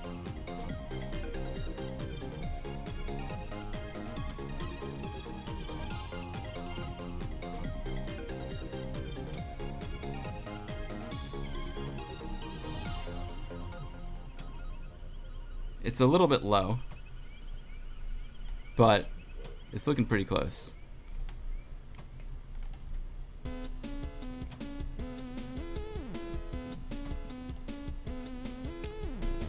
You know at Retro Demo, I had to create a Guru meditation. I mean, come on. This is my namesake.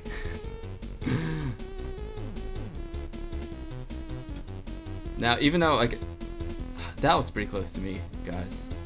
Need this way a little bit more.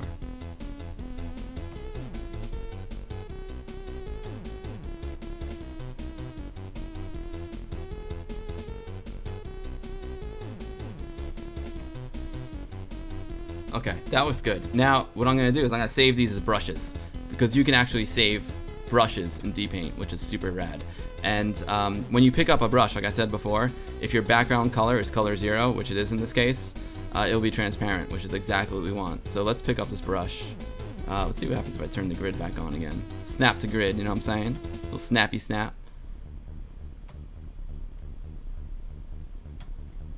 Okay, and let's save the brush.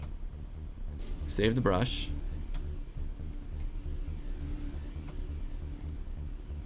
Gotta get rid of those hidden Mac files.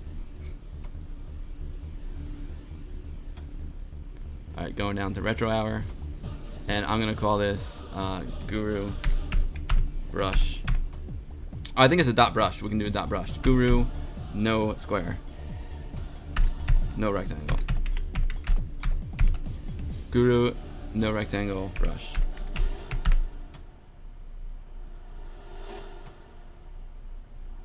Alright, now just to make sure this worked. Oh, it's a Christmas song? Crashin', I'm not actually listening to music. I need to repatch that. Well, let me repatch. I want to listen to some tunes too. I don't know if it'll mess me up. I just gotta repatch my headphones.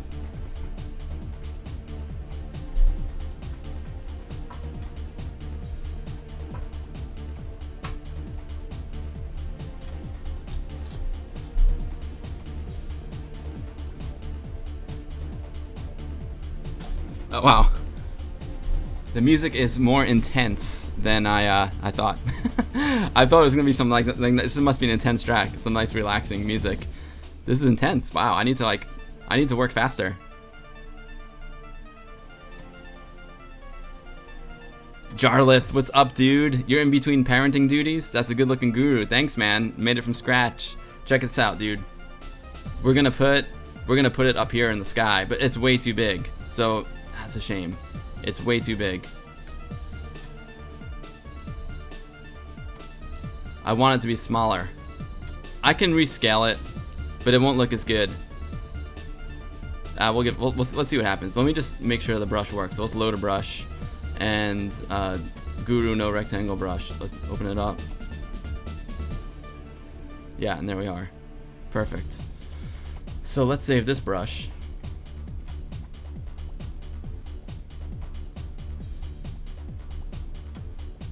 You'd be proud of that failure? Thanks, man.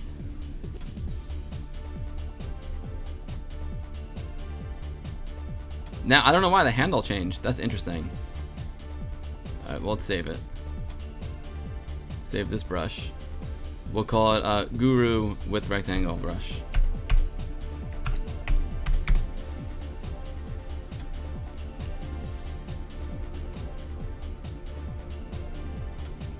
I probably should have done 8 points instead of 11. Let's bring it over here and see. See, it'll just. Actually, you know what? You know what? See, I was just gonna have it like small and just be like have these be the borders, but maybe let's do. You know what? Let's just do this. We'll just put some. We'll just do this. Love it. That's kind of cool. What do you guys think? It's kind of cool. We'll just do this, and then we're gonna flash it. We're gonna make the rectangle flash, of course.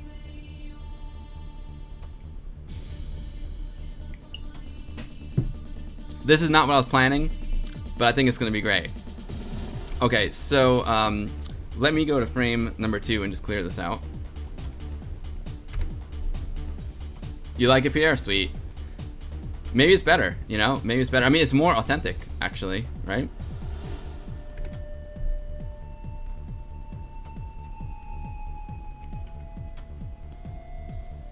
I'm just gonna set this anim back to 1 frame.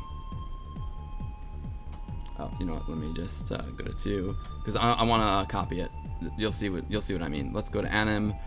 I'm digging the tunes. I should have listened to the tunes before.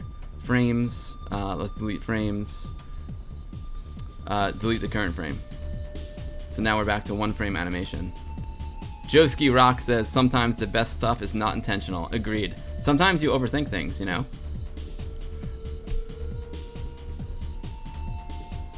Oh, okay, we are. Now here's the thing with DPaint, and I remember this was an issue back in the day, is like knowing where the center of the screen is exactly. So I'm pretty close right now. I'm using the grid to help me. I used to draw like an X, and I had a special file that was just an X for the center of the screen. Now, what do you guys think? Should I put it up a little bit higher? That's good. I want to be able to read it, so I like the fact that it is going where our Samsung used to be.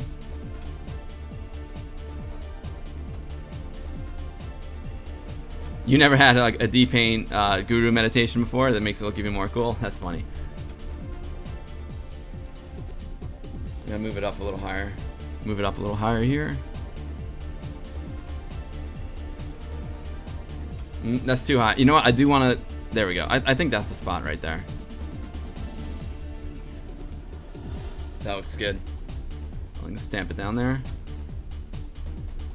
Yeah, now a trick that you always have to remember when you're using DPaint is you want to like turn off the you want to turn off all your controls because you're not seeing the full image sometimes depending on the resolution you're working in. So if you want to make sure everything's like lined up, you want to turn that off. Otherwise, see right now it looks like the Guru meditation error is too far to the right, but if you look at the full image is perfect. Make it blank? Of course, retro demo. We're making it blank. That's why I made one with the square, with the rectangle, and one without. Okay, so now, here in the States, I gotta fix this because I'm always. See, I'm going off the corner of my green screen there. It stinks. I'm gonna tilt down a little bit. All right, close enough. Cause I'm getting in there, man. I'm getting real close, getting in there.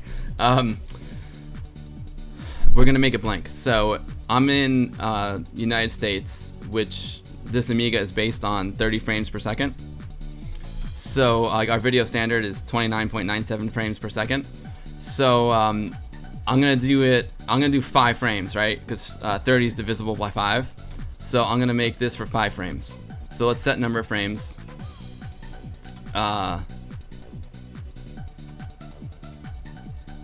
set number to 5. Groovy. Okay, so now this is gonna go for 5 frames. Now I'm going to make one without software failure. So let's, you know, I should have made 6 frames. Let's anim, let's see what frames.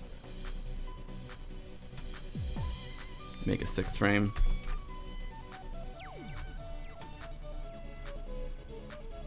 Bill's talking foreign frames, exactly. What is it? What is this 29.97 frames per second you speak of? All right, let's go to frame 6. Clear it out. We'll load our picture in. Final, there it is. And now I'm gonna load in the brush. We are gonna load in Guru no rectangle brush. There we go. And let's go back. Now I think there is an onion skin. Okay, so there is like an onion skin feature of DPaint where you can see like a transparency of the frame before or after it. It's probably the frame after it. Unfortunately, from what I read in the manual really quick before the stream, it doesn't work in hand mode. I don't know if that's true. That's for DPaint 4. So we might be able to do an onion skin, but what I'm gonna do is I'm just gonna line things up. I'm gonna do it like the old-fashioned way. Hold my breath. Let's see, let's line this up. Oh, you know what I gotta do? Let's see, is that it? Nope. I gotta turn off the grid. I don't want to snap to the grid. I want to get this perfect. There it is. That's perfect. Let's go to frame 6 without moving the mouse. I don't know if that's the best workflow, but it works. Well, actually, before I say it works, I think it works. You know what I'm saying? We'll hope it works. Now we'll set frames to anim frames set number to 10. Right? So we have 5 and 5. So it's divisible. 30 is divisible by 10. Because I don't really need to do 30 frames. I can have the animation play slower. But being that it's divisible by 30, it's going to play smoother. I mean, okay, there we go. I mean, 30 is divisible by it. Old school, you know it, Retro Demo. That's the only school. So let's play it. You know what? Let's go to anim. If we go to control, you can set the range of frames that you want to play. You can go previous frame, next frame, go to a specific frame, play once, and ping pong. But there's got to be a way you can change the speed. There it is, set frame rate. So we want to do, I'm going to say 5 frames per second. Because that means the rectangle will be on for a second and off for a second. Which is, I don't know if that's, I know they time that to like the Amiga's clock. So I don't know what the exact time of the Guru Meditation like flash is. But I'm going to start with a second and see how that looks. Okay, and then why not just do a 2-frame animation and use a lower frame rate? I could. It's just we're already down to like a super low frame rate, so I figured 5 and 5 was good, Pierre. But yeah, I could do that. I could. Amiton, take care, dude. It's always a pleasure. Definitely check out Amiton TV. Johnny is the stream machine. He's got a special episode for us this Saturday. It's 4 o'clock New York City time. I'm not sure what that means where you are. You can Google it. But it's always a pleasure having you, Johnny. I'm looking forward to your Amiga 32 stream. Awesome. All right, let's play it. So we go to, I forgot what the short cut is, but we can go to let's see, frames, frames, control, play. Okay, so it's number 4. Let's see what we got here. Yeah, baby. That's not bad.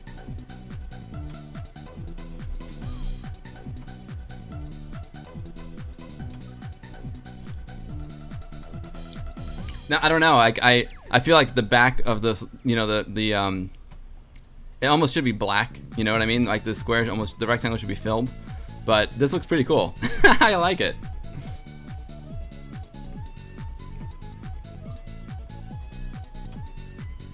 I'm psyched about this, guys. It's good, right?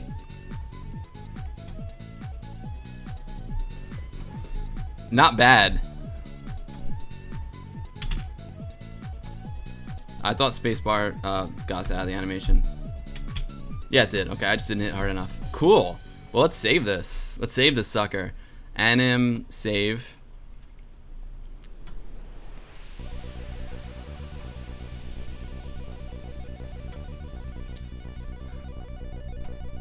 Those dang hidden files.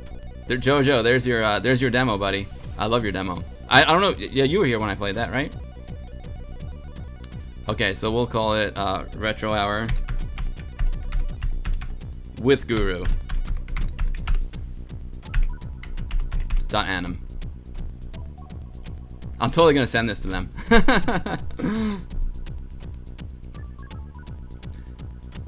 Pierre says sunset failure. Press left. Pressed. Sunset failure. Press left mouse button to reset. That's hilarious. Joski is saying, could I make the text fuller? It's a good point, Joski. It's a little weak. I could. They had an option for bold. Let's you know, we can explore that. We can explore that. Electron Ash, what's up, dude? Great to see you. We're doing a little DPaint action here. We took away the Samsung logo from the phone. We added a third goose, and now we're doing a software failure animation. I think it's pretty good. I'm happy with that. Hamming it up as ever, you know it, Electron Ash. ham for the win. Joski, let's see what happens if we make it bold. Alright, we saved it, so I can just let's add a frame. I'll leave this up so we can compare. Frames, add frames. One frame, okay.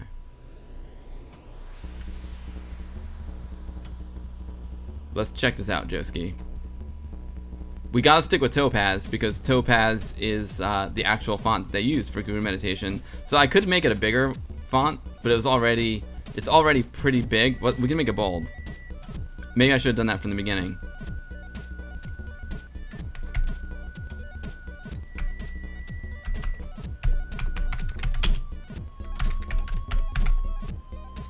Interesting.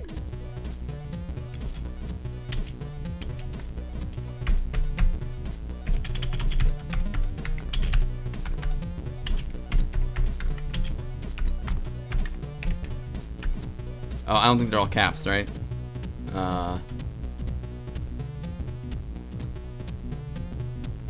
Add more geese. It could spell something meaningful. Yeah, we could we could do something like that. Actually, let me just clear this for a second. Guru has got the oops. Let's see, how quickly I forget. Yeah, it's all lowercase. So software failure with no period. Pressed left mouse button to continue. Oh, maybe I don't know. The software failure with a period. I might have messed that up. Let me see. Let me consult. Yeah, software failure has a period, so we might have to do this all over again anyway. Well, we don't have to, but it won't be too hard. It won't be too hard to do it. You know what I'm saying? Let's just see. So let's clear this.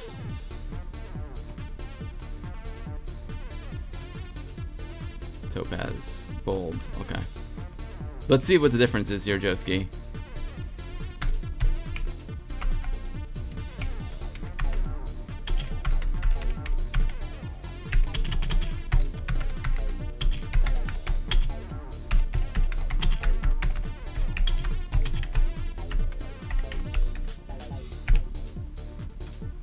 Just for poops and giggles, let's check it out.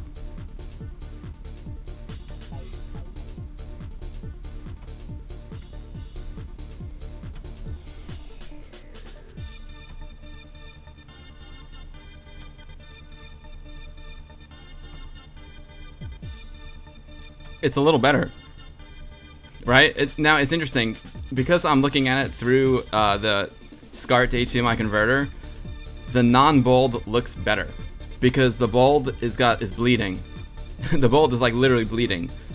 So that look on my screen, the non-bold looks better, but I'm looking over at the stream preview, and on the stream preview, the bold definitely looks better.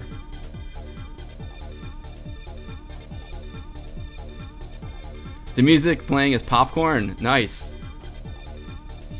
you know what, guys? Let's make this right. You know, let's make it right. Make it right. Let's do this. Let's do this the right way.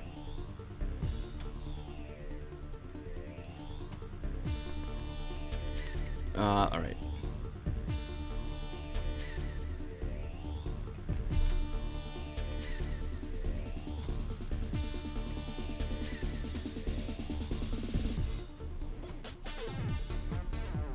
All right, I'm gonna stick with the bold. I like your idea, Joski. Let's stick with the bold. And it's Guru meditation. I forgot. I can't memorize the number. I'm not that good, so I'm gonna look. Okay, so it's Guru meditation number sign. 0 0 0 0 0 0 2 5.650455338. Cool. Now I don't know where that Guru meditation error came from. I just found it on Google really quick.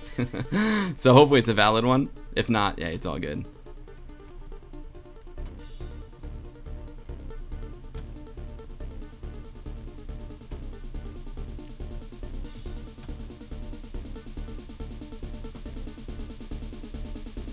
Now what's center? What is center?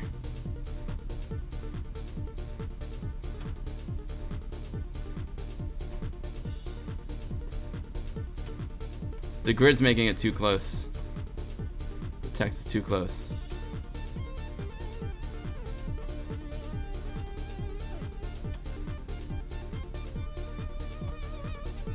I think that's pretty good. And now we'll do one with the rectangle.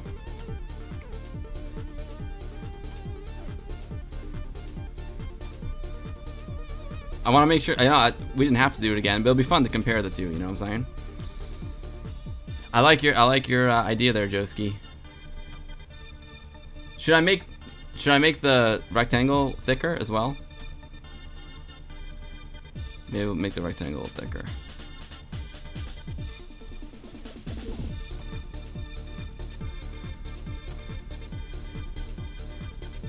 Is that too extreme? Yeah, it's too extreme. I don't want it to look fake, you know? I mean, I don't want it to look... it's okay if it looks a little fake, but that's really fake.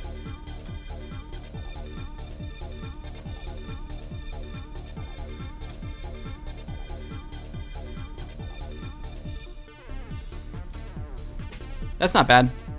Alright, let's pick up these suckers. And now we have the period in there as well, which is cool. Let's save this brush. I'm gonna save the other one, so let's call it Guru no rectangle bold.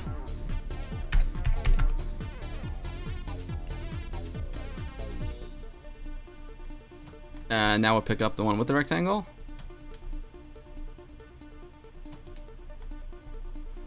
Brush, save. There doesn't look like there's a shortcut, so we'll call it Guru with rectangle bold.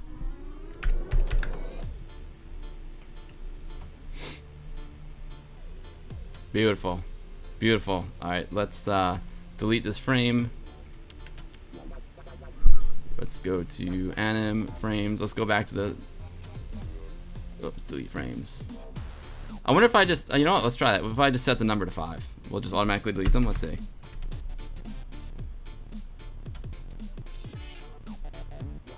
No warnings or anything. I love it. Just freaking slice and dice, baby. All right. So actually, let's set it to 1 frame. It'll save us a lot of trouble. It's tricky with the ball mouse. Frame 1. This will delete all animation frames. Are you sure? Yes. Let's load up our picture, which is RetroHour Hudson. Where'd it go? Final. There it is. Beautiful. Now let's place this sucker. Don't forget to turn off your tools.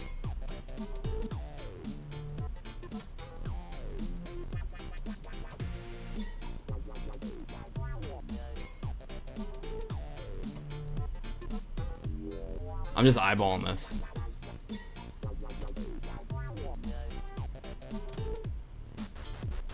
There. That's it. Perfect. That's weird. Like, it looks like the F was getting cut off. See, look at that. The F gets cut off right there. That's so bizarre. And then it's back. That's too high. I'm gonna. Huh. That's frustrating because that's exactly where I want it. And of course, the F gets cut off there. That's so bizarre, isn't it?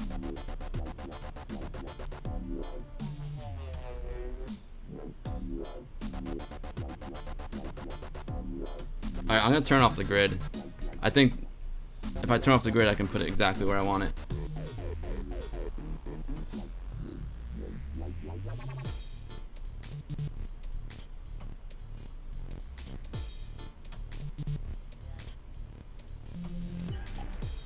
How bizarre is that? Now the T's getting cut off there.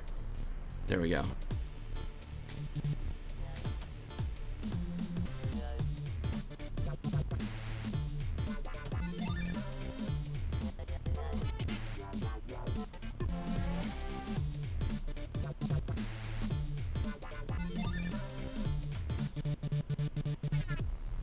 And now the O gets cut off.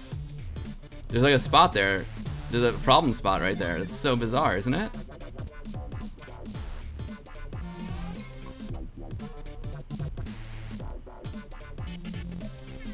Alright, I'll just pick that part.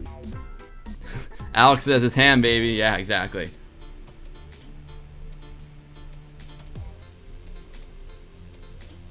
You know what? Oh, that's bizarre. I think it has to do with the bold because it didn't happen before. Interesting. All right, let's see how it looks. Anim frames set number. We want 6 frames.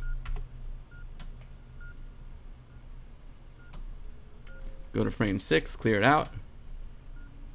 Your suggestion ruined it. Well, that's why I saved the old one, you know, Joski. We'll see what looks better.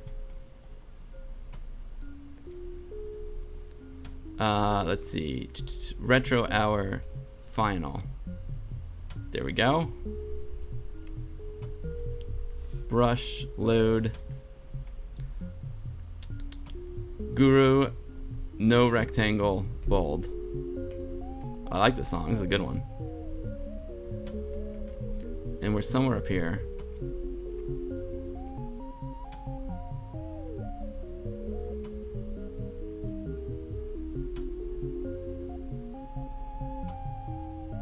There we go. That's the spot. Hold my breath. Go to frame 6.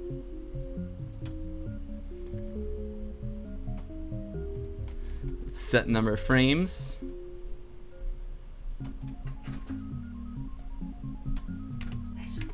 Oh, special delivery from my wife. Let's see what she's got for me this time. Stay hydrated. Watermelon popsicle. No way. It's so hot. Nice. Yeah, it's like 1,000 degrees again today. It's been a hot summer, so she bought me this awesome popsicle. Watermelon popsicle. Watermelon lemon. Watermelon lemon popsicle. Thanks, babe. You rock. Stay hydrated. Oh, that's good. That's awesome. All right, so let's play the sucker and see.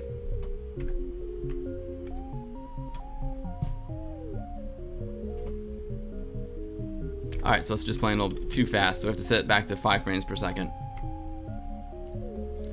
Anim frames set frame rate, and we're gonna set it to 5 out of 30. 5 frames per second.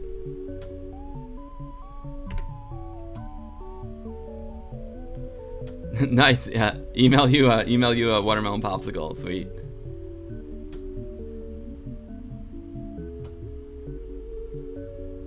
It looks sweet, guys. I don't know. Like, there's a little bit of fringing I'm seeing. There's like a little fringing on the left side, which I don't mind because the fringe brings back the nostalgia. But I'm not sure which one looks better. I could just go stamp. I could go stamp like a red brush onto the F. Could try it.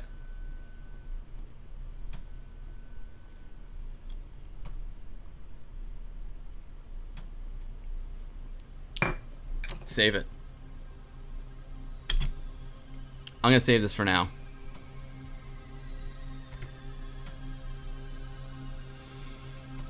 Another thing you have to remember is like, it's very easy just to go to picture and save. If you do that, it's only gonna save that one frame. Believe me, I've made that mistake. So make sure you go to anim save. RetroHour with Guru bold.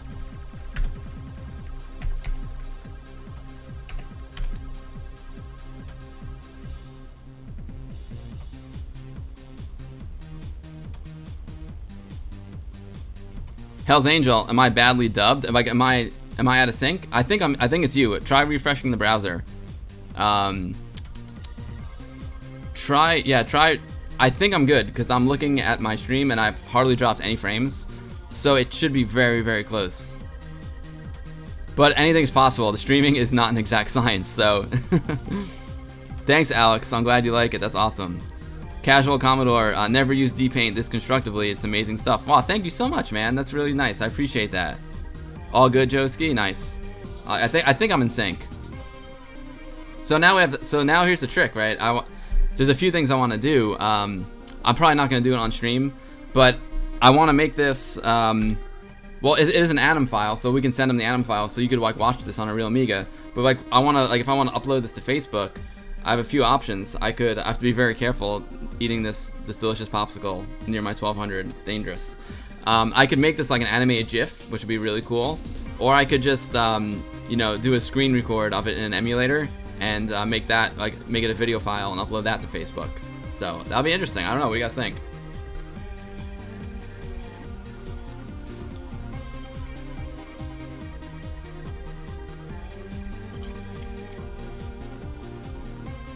Okay, cool. I'm glad I'm back in sync. Joski, what other two guys?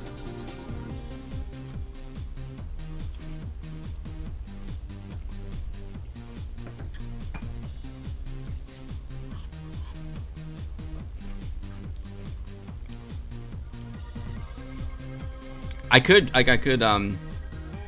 oh, you said I was in sync. That's hilarious. Sometimes I'm slow. Animated GIF seems more retro, yeah. Enjoy your ice cream for now, Alex says, yeah. Pierre, I don't know. Here's the thing with the animated GIF, right? Facebook is really weird with animated GIFs. I haven't tried to upload one in a long time.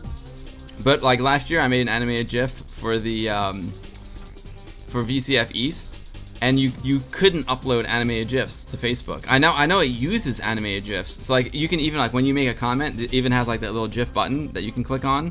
But from what I understand, you actually have to load your animated GIF onto a different website and then post the link in Facebook. Not sure. I haven't tried to use an animated GIF in a while, but that's how it used to be like a year ago when I tried to upload one, and it was a big pain in the neck.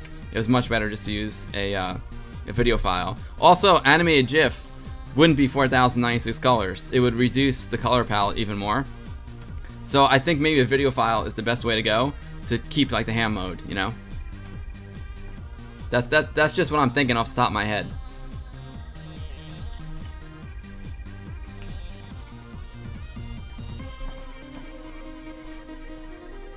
Go for a video file instead? Yeah, I'll probably do that, Pierre.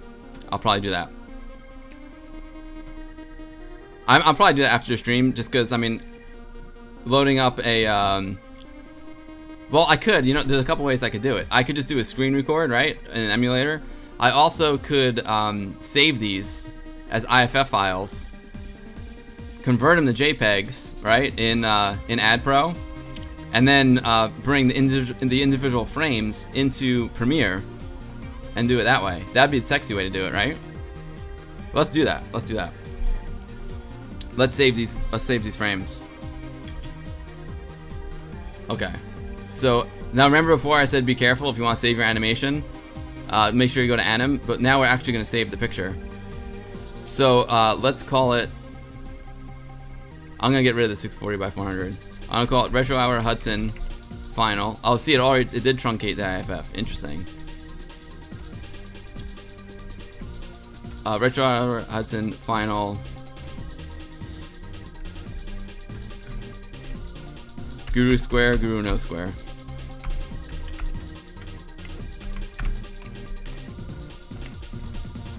I'm gonna get rid of the Hudson too. I need my extensions because I know the Amiga doesn't need it, but I need it. RetroHour, Guru, Square. Okay.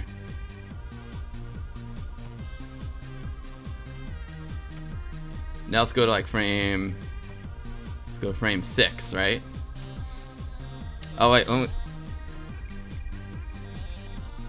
I can use JoJo's technique.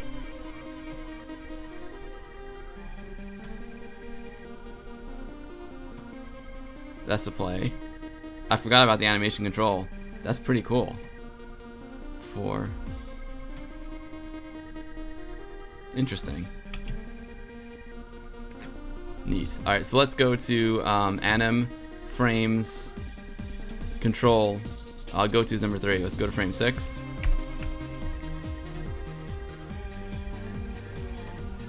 And we can save this picture. We'll call it RetroHour Guru No Square.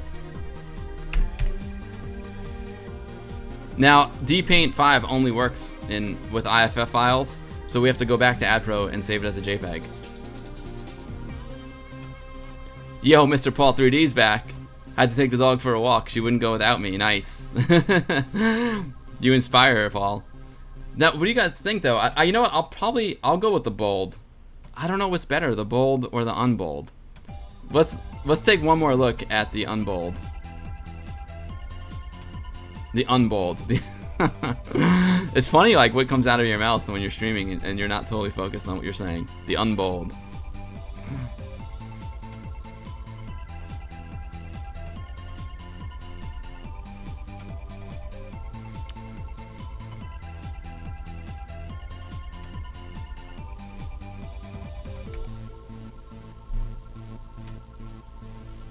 I don't know, guys. I don't know what's better.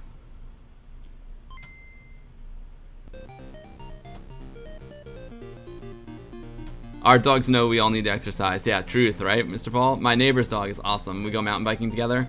He runs like alongside of us, but like when we're not riding, it's really good to go give him a walk because it gives us some exercise.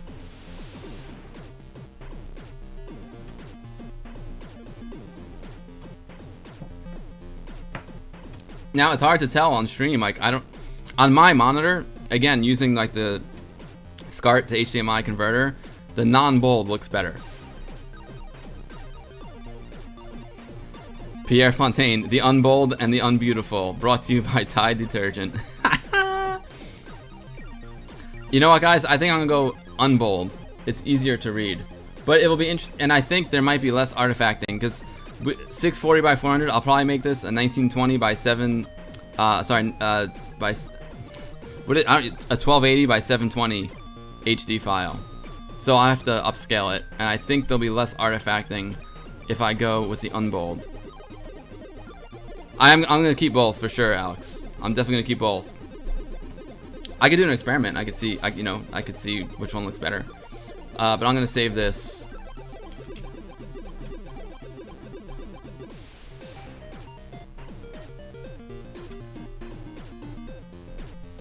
RetroHour Guru Square.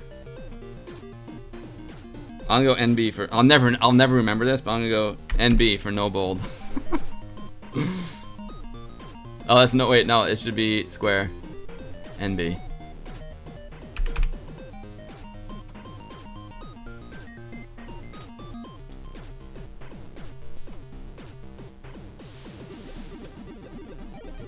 And we'll save it. RetroHour Guru No Square NB.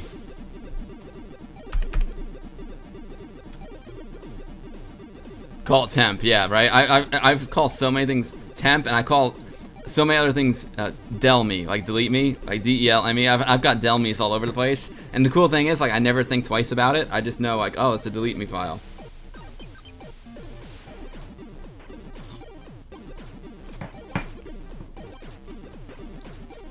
Now, damn, it's almost 4 o'clock here.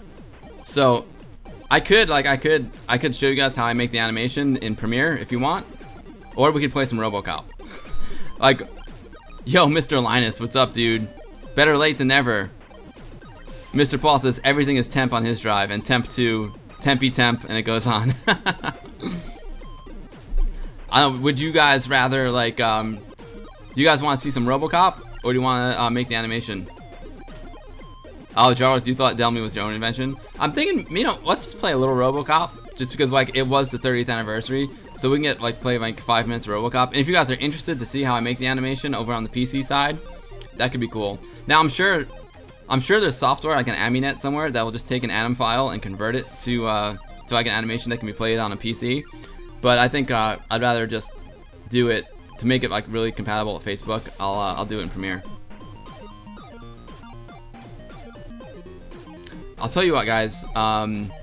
I need to hit the boys' room real quick, so I'm gonna go hit the boys' room and I'm gonna bust out my Amiga 500 because I got RoboCop on the 500. We'll play a little bit of RoboCop and then maybe we'll do this animation thing. We'll see how it goes. And then I can't go too much longer, just a little bit longer, because I'm helping my wife with her new book, and she's, you know, she feeds me these amazing watermelon popsicles and healthy snacks, so I can't disappoint her. She's got to finish this book. It's been like it's gonna be a huge weight lifted off both of our shoulders when she makes this new book.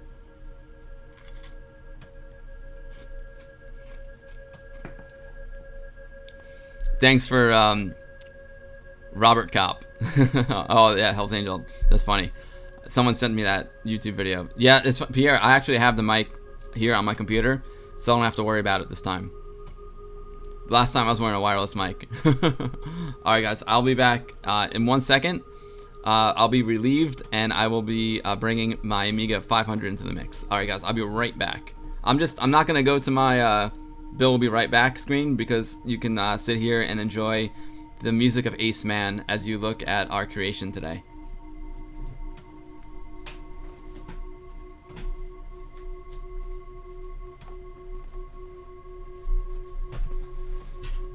I gotta do some acrobatics to get around my green screen.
Alright, here comes the 5 hundo. The 12 hundo is gonna go to sleep. Thank you for a wonderful day, Mr. 1200.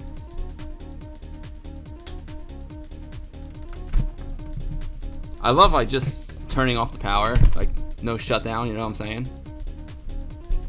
Alright guys, I have to hold this microphone. I'm gonna move the mic, so hold your ears. Actually, I'm gonna turn the mic down for a second. While I do the shift over, I'm gonna turn down the mic. And you can just listen to some Ace Man.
Yeah, mixers. Awesome. Love it. All right. The 500 is up and ready to go. Slide them over a little bit. The good thing I muted the mic because I like dropped it once. And that wasn't like a bad drop, but it was bad enough. I forgot to repatch. I gotta repatch my headphones so I could hear the RoboCop.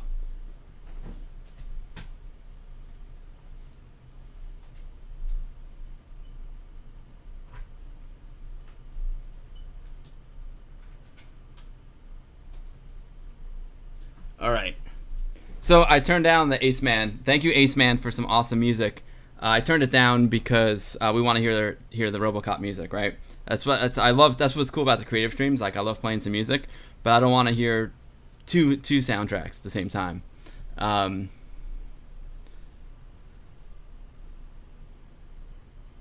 yeah, it's funny. The music goes good, but yeah, that was good, right, Joski?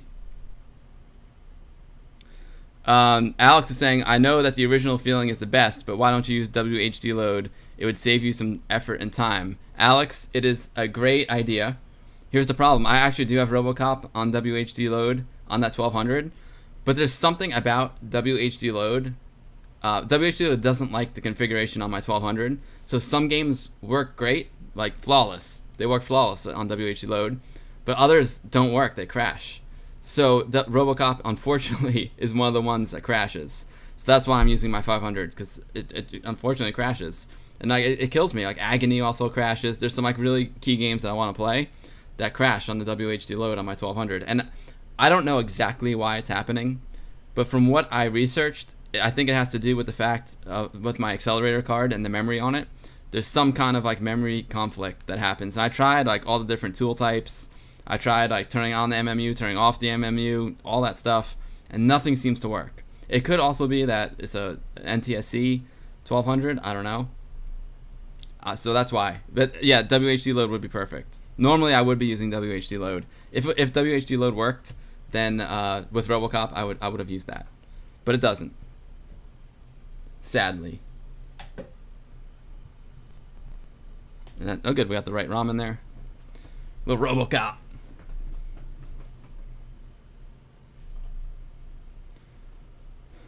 Jarl says some games don't work for you either on WHD load A1200, so you have floppies for those. I love floppies anyway. Yeah, I could do floppies. I could make these into floppies for sure. That would have been cool, Jarl. I probably should have done that. I have the mic. Mr. Lion says, what accelerator do you run in 1200? I have the Microbotics 030. Uphold the law. Casual Commodore says RGB picture is a little bit better on the 500. Anyway, interesting. I didn't know that. Okay, so let me fix the screen here. Again, the resolution is different on the game than it is in DPaint. So let me just do a little. That's interesting. The bottom is cropped. Crazy. That's crazy. Oh man.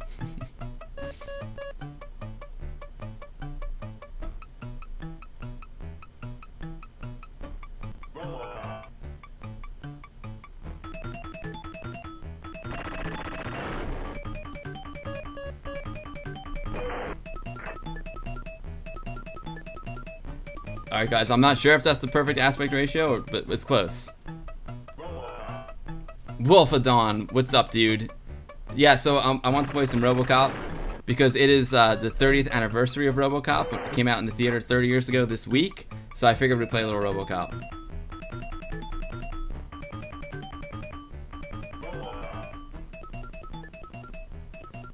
Music was a little bit loud there.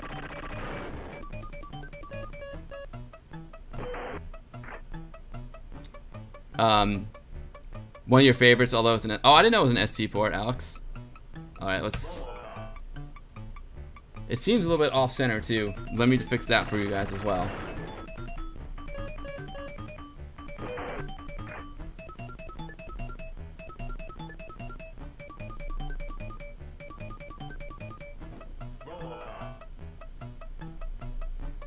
I think we're good with gas now. Alright, let's play. Oh yeah, Jarvis, this game's like impossible. I tried it before the stream, and oh man, it's so hard. Let's see if I don't even know if I can get past the first one. Oh, Jarvis says they use this as the base for Batman, the movie. Oh wow, interesting. Joski says the game is 28 years old. from the date. You're right, but it's the 30th anniversary of the movie. The movie came out 30 years ago this week. Riots in Old Detroit, film at 11, with Casey Wong. Command.com. Oh man, I remember that.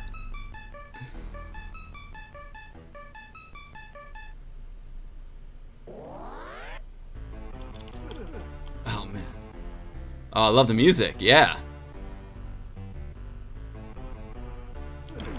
I'm taking hits like crazy. I gotta sharpen my skills here.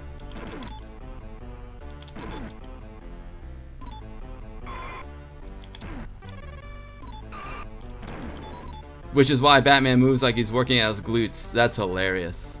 Oh, so Mr. Linus asked Casual Commodore why the output, the RGB output, is better on the Amiga 500 than the 1200, and Casual Commodore said on the 500 they used their own digital to analog converter. On the 1200 they used some off-the-shelf DAC to save money. Maybe. Oh wow, interesting.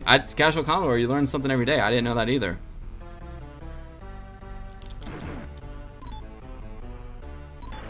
This is impossible. I'm gonna try again because I mean I'm getting wiped out. I did. Now we got a gun. Now this little guy. See, I try and time it out. Oh, he hit me. Oh, he's wiped me out. Just get in there and shoot. I tried to be tactical about it and it didn't work. It totally failed me. Oh man, this game is freaking hard. And the jumping is really difficult too. You have to like press down then up.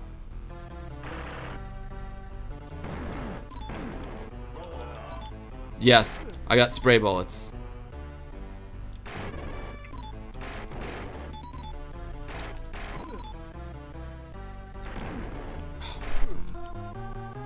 Health. Yes, I need health.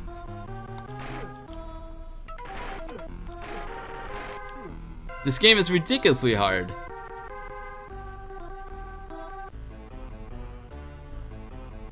Yeah, punch that motorcycle. You know it, Wolf of Dawn. Yeah, that does make sense, Casual Commodore. The 1200 was about cost saving for sure, Mr. Linus. I love the CRTs in the window. I'll buy that for $1. Remember that? Now, here's a fun fact. I actually did a job with the guy. You know the guy who, oh man. You know the guy who melts? He falls in the acid. He melts, and then he gets hit by the car in the movie. He's actually a director now, and I did a shoot with him, and he was like the most awesome dude ever. Uh-oh. Oh man, I forgot what that robot's called, but he just wiped me out.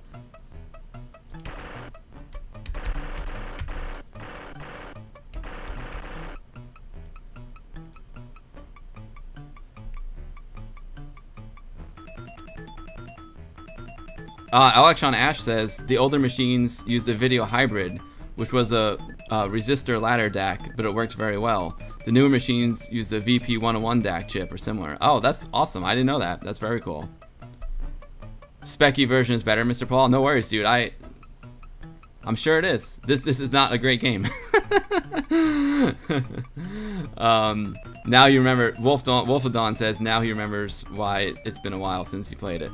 Ed209, that's it, Electron Ash. You nailed it, dude.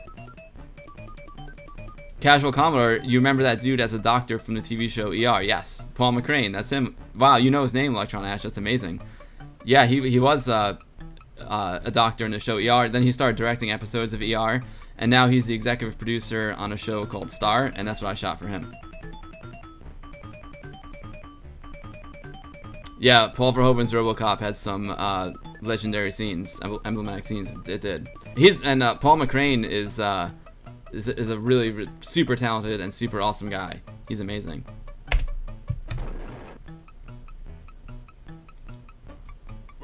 Let's try this again. Let's try this again. I need to have some of my popsicle. Hold on.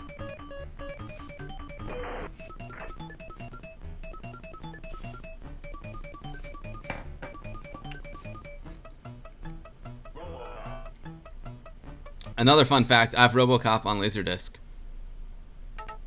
I think I told that to Paul McCrane. He's like, dude, you're crazy. Harry Longbone, what's up, dude? Nice to see you, my friend. We were doing a Commodore Amiga creative stream, but now in honor of the RoboCop's 30th anniversary, we're playing a little RoboCop.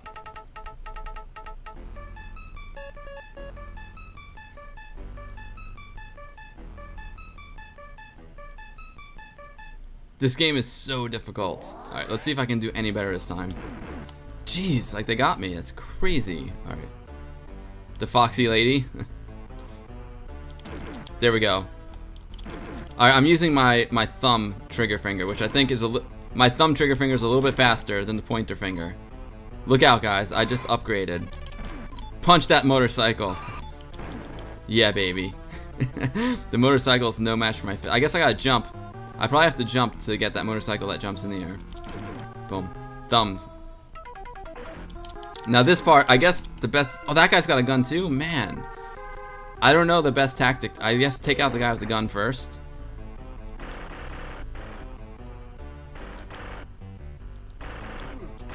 Boom. Boom. Got him. He got me. He got me with a shot. I'm a little bit... Are those potatoes up there? Are those potatoes? I'm in a little better shape than I was last game, but not by much.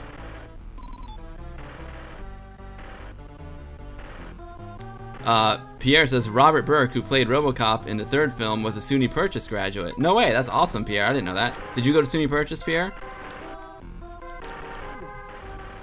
For those who are wondering, SUNY Purchase is a school that is like very close to where we live. Very close to where the Westchester Amiga user group meets.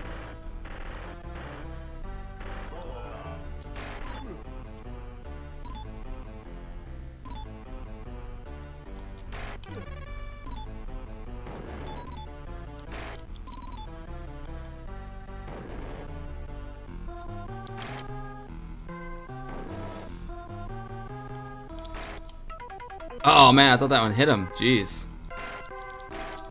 I should be able to. I should be able to shoot those grenades. There we go. Got him. Got him. Run. Nice. Eat the popsicle for God's sakes. I know. I don't want to. It's melting. It was very frozen, but I don't necessarily want to eat on stream. You have to watch me like eat a popsicle.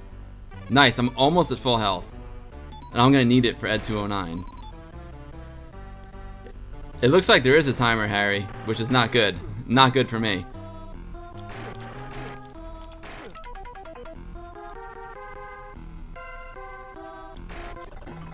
Oh man, time's up. Alright, I have to do it faster. That's a shame because I was doing really well.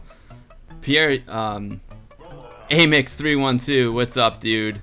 Hello from... Oh, you're in Poland. Nice, dude. Cześć Polska. Normally in Norway, now in Poland.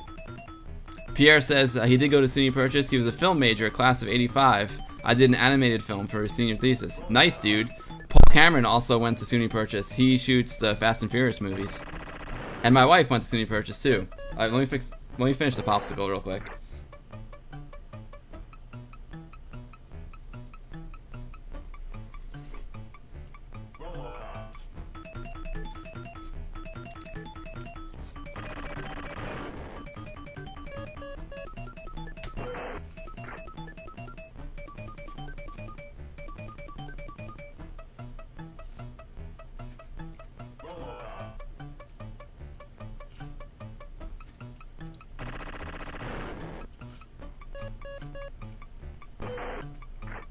I'm getting like an ice cream headache.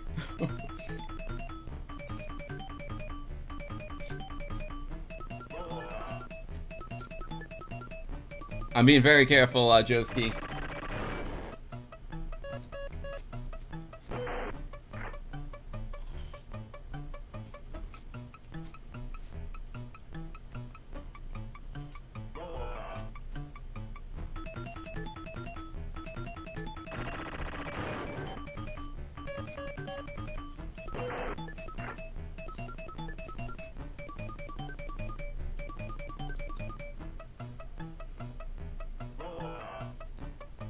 Alright, we have popsicle success.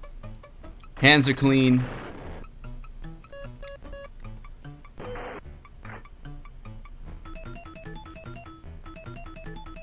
It's too cheap in Poland buying too much stuff. Oh, really? Nice. RoboCop 3 was pretty bad. Electron Ash, are you talking about the game RoboCop 3 or the movie? It was like when you first saw R2-D2 flying. Alright, here we go, let's play. Was the guy who did Empire Strikes Back, Paul Verhoeven directed RoboCop, who also did, he's an awesome director. What was that one he did with the guy from Clockwork Orange? Tank Girl. So Paul Verhoeven directed RoboCop. I don't know who directed RoboCop 3. I'm not sure. I even forgot that there was a RoboCop 3.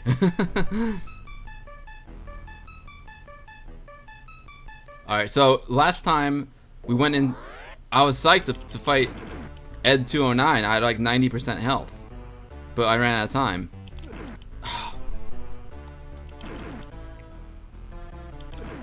Oh man, I'm taking too many hits here. I tried to. Oh, he gets you twice. Oh, you know what? There's no way I'm gonna make it. I'll need to start again. Irving Kershner directed RoboCop 2. Oh, okay, that's okay. So he did Empire. Suicide Mission. Oh right. Oh, Paul Verhoeven did Starship Troopers and Total Recall. I forgot about that. I love Total Recall. I forgot Paul Verhoeven did Total Recall. That's right.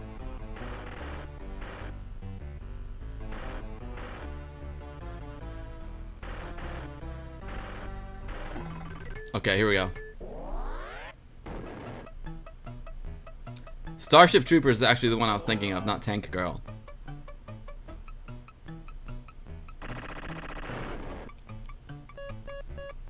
All three movies are classics. They are. They're amazing.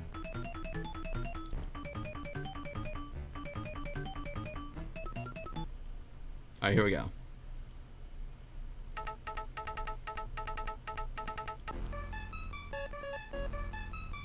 I have RoboCop 2 also loaded up on this 500, so we'll try that next.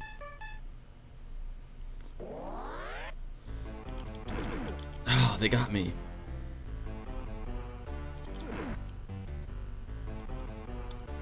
Alright, well, we'll just play anyway, even though we took a couple hits here.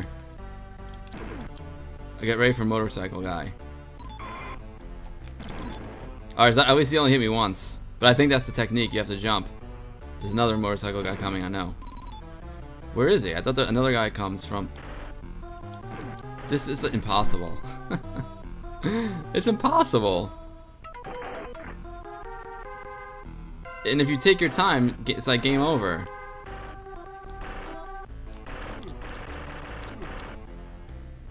It's like I'm RoboCop. I don't want to use like these little pansy tactics. I just want to like blast stuff. You know what I'm saying?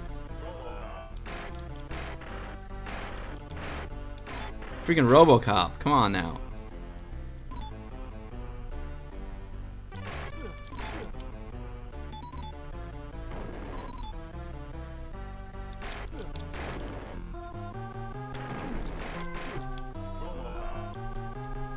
Not enough health for Ed 209, I'm afraid. Oh man, I didn't get the guy up there. Jeez.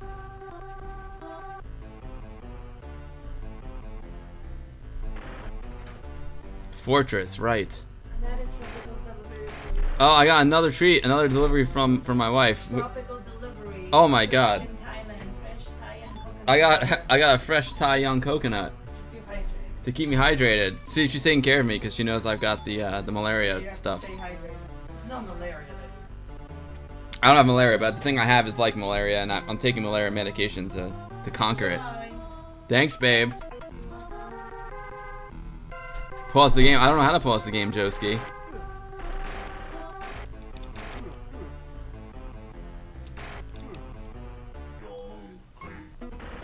It's freaking impossible. It's impossible. Electron Ash, one of your favorite action movies is still Terminator 2. I love Terminator 2 so much. I love it. It's one of my all-time favorites, Electron Ash. Jurassic Park. Yeah, it didn't have as many effects as Jurassic Park, but it was awesome. Yeah, totally. Are you talking about Michael Ironside? I love T2, man. And like the Axl Rose, the Guns N' Roses song. Oh my god. Amazing. Why do you cry?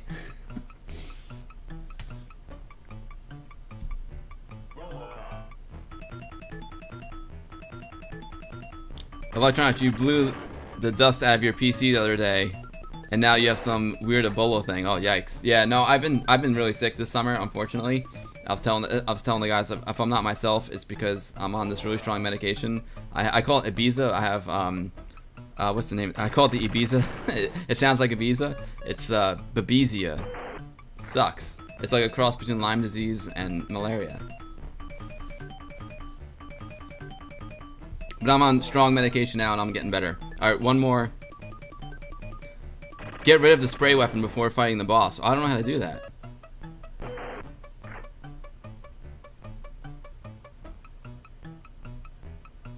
Prince of Persia: Sands of Time for PS2. Nice game also. Ah. Jurassic Park was prototyped on Amiga? That's awesome. Alright, one more round of this and then we'll throw on RoboCop 2.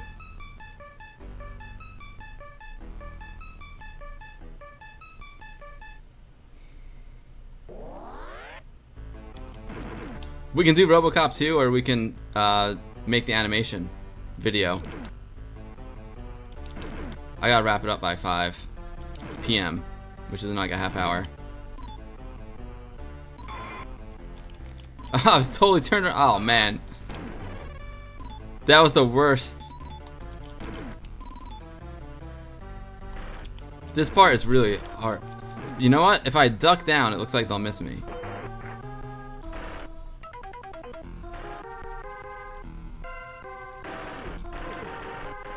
I can't remember which game I have. Either this one or RoboCop 2. I still have it in the original box. Now I see why I never opened it.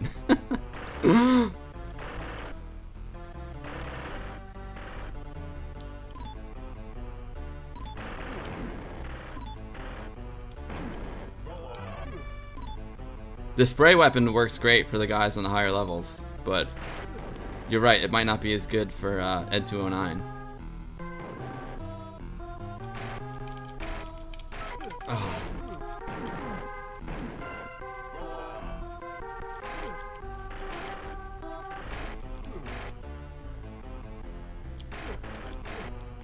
Gotta stay low, gotta stay low.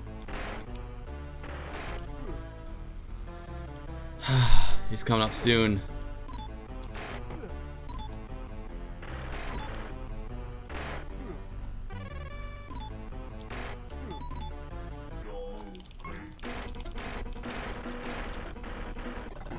Oh, I was hoping I could get on the other side of him.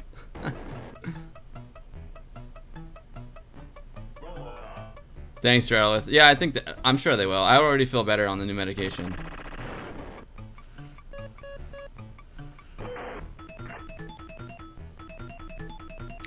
Sometimes you wish the neuralizer from Men in Black was real so you could rewatch some classic movies from Fresh. That's hilarious. iRobot. You know, Amix, I haven't seen iRobot. I would like to. Let's try some RoboCop 2. Just to see what that's all about.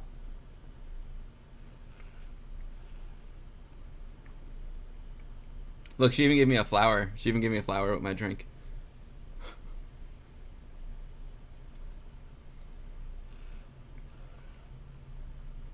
Pierre says, the dinosaurs in Jurassic Park were going to be stop-motion animated effects. Someone on the effects team created some dino skeletons and animated them in Lightwave on an Amiga. When Spielberg saw this, he authorized some money for a couple of tests, and the rest is history. Wow, that's awesome, Pierre.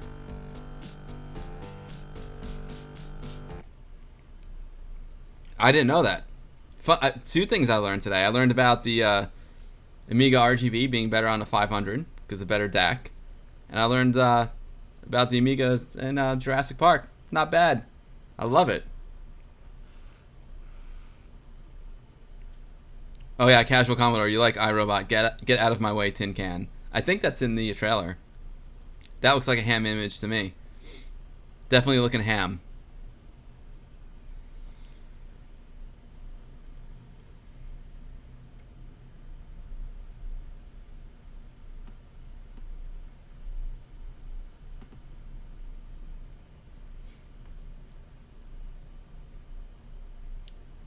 Electron Ash says they used soft image for a lot of skeletal animations on Jurassic Park 2. Oh, you can see Pierre says you can see the Lightwave tests on the Jurassic Park DVD extras. Awesome, Pierre.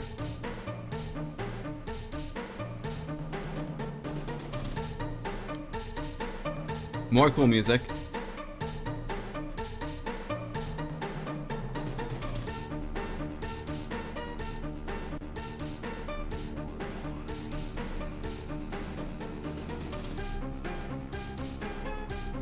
Hell's Angel says, we're in both Jurassic Park and Simulator 2, done on Silicon graphic workstations. Hells, I bet they were, but what Pierre is saying is like the early practice renders were done on Lightwave. And then when Spielberg saw those, he gave them the green light, and once they had the green light, they went Silicon graphics. Yeah, I know, right? The Coca-Cola can, it's like a, that's our energy level. First in-game commercial, maybe. It says energy. But it's obviously Coca-Cola. Negotiate the river complex. Too fast.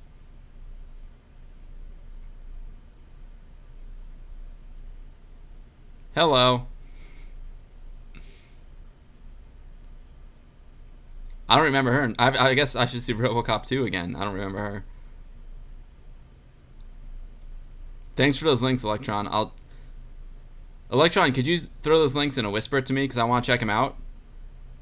And trying to find them again on stream would be difficult. Although, it's easy. Just go to the woman, right? Oh, we have a much better gun.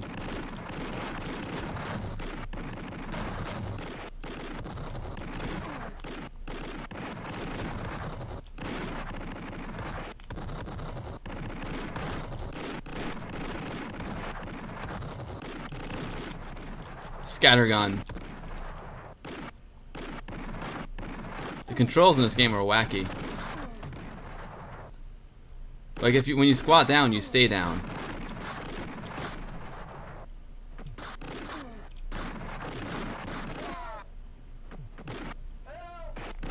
I guess I'm supposed to save that guy. Got him. I'm taking a lot of hits. Hey, he wasn't there before. Oh, yeah. Yes. Rapid fire, nice. So this is like more of a platformer, so to speak. Alright, how I get to the next... I remember seeing a grappling hook in a RoboCop game. I don't have no idea how to use it. I guess I have to get it.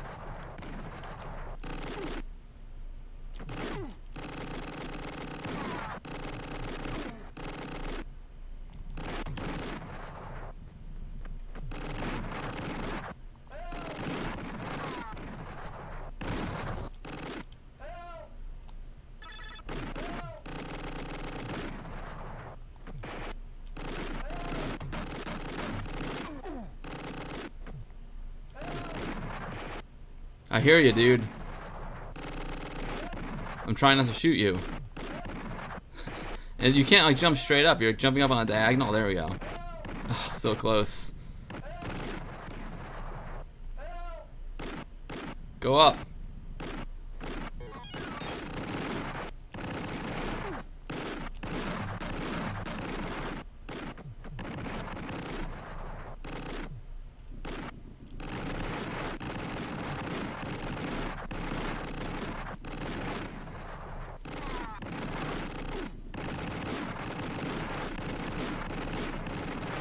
Oh, I'm controlling the platform. Cool.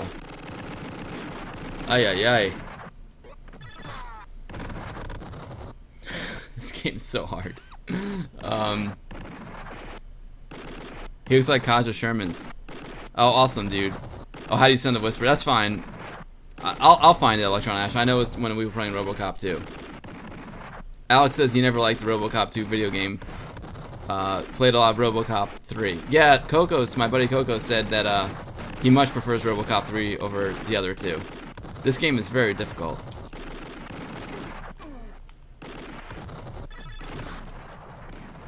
Fortunately, the movie is better than the games. And like, as soon as I squat down, he's always like aiming up as well. Ooh. Got him. Saved the day.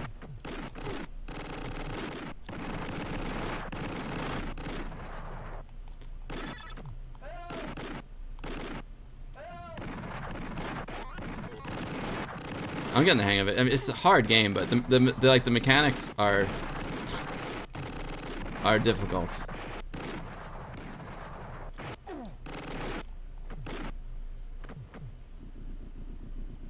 So I'm actually controlling this thing right now, which is pretty fun, actually. I don't know why it went down.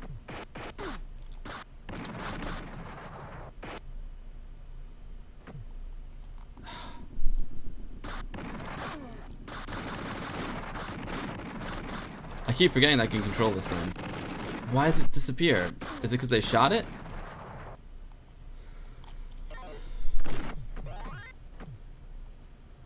And like when I push up on the joystick, it doesn't jump. The fact that it doesn't jump straight up is really annoying. And why does it go down?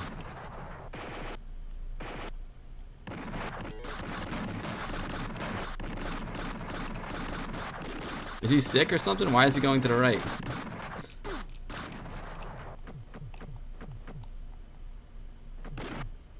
Oh, it looks like the containers are knocking me off, Joski. But I thought I was right in the center. I wish he could jump straight. Jumping on the diagonal is so annoying. Oh, the containers are knocking me off. You're right. I'm trying to collect the containers. So if I want to get on, I have to jump diagonal. It's so annoying.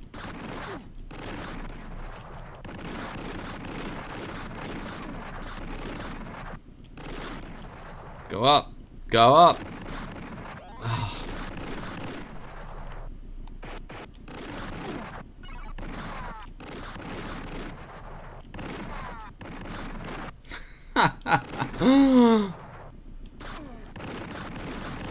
Maybe.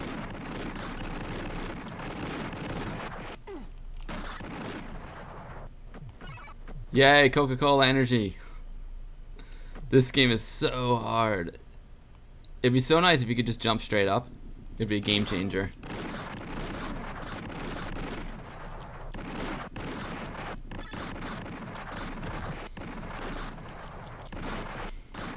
Brutal, right, Joski?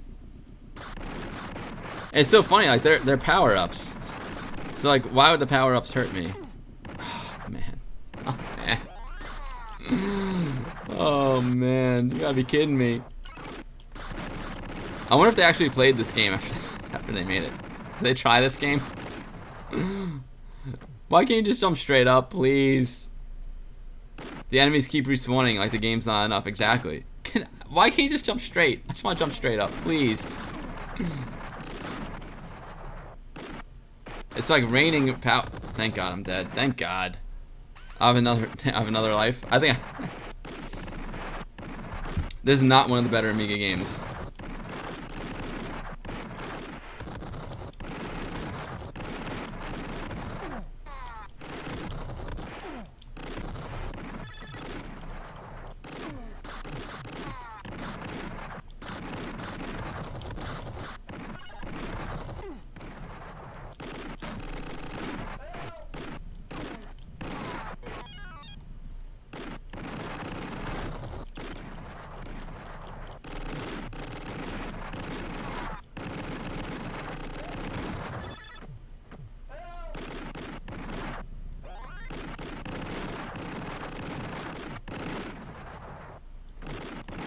I saw RoboCop 3 has like a first person as well. I saw a video of someone like driving a vehicle.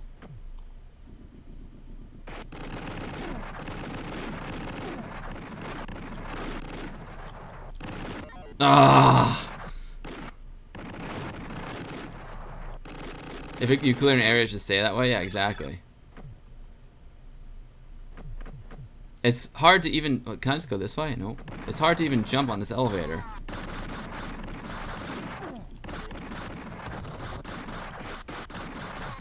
And now so I got something that reversed my controls. That's what happens when I start like glowing green like that. One of those power-ups actually reverses your controls. Like this. I just got it. It reverses my controls.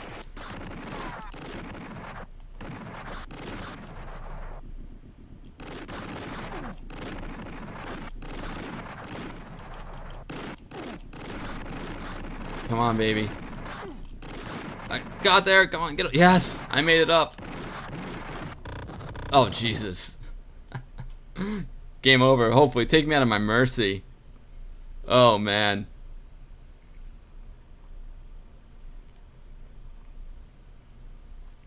To you, this is artificial difficulty. It is. Have they even play tested this game? Exactly, Alex. That's what I'm wondering. What has Cobra on the 64 has fantastic music. Yeah.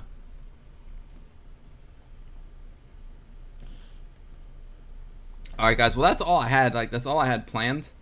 Some RoboCop and some creative stream. We could make that animation really quick if you want. I kind of want to. I feel like it's not finished. You know what I mean? I feel like we have unfinished business. So, you know what? Let me input. Maybe we'll do a little a little video editing. Let's see, I gotta finish by 5. Let's see if I can do it quickly. I have to shut down over here. Reset the old PC. Put my coconut down here.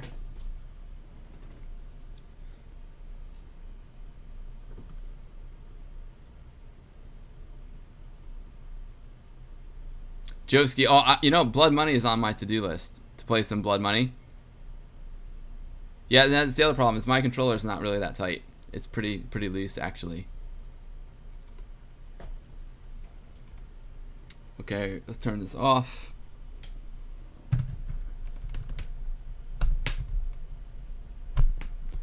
Mr. Paul, have I played Ninja Warrior? I know it's a classic and it's legendary, but I actually haven't, Mr. Paul.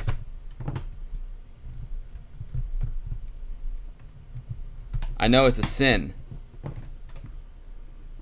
It's a cardinal sin.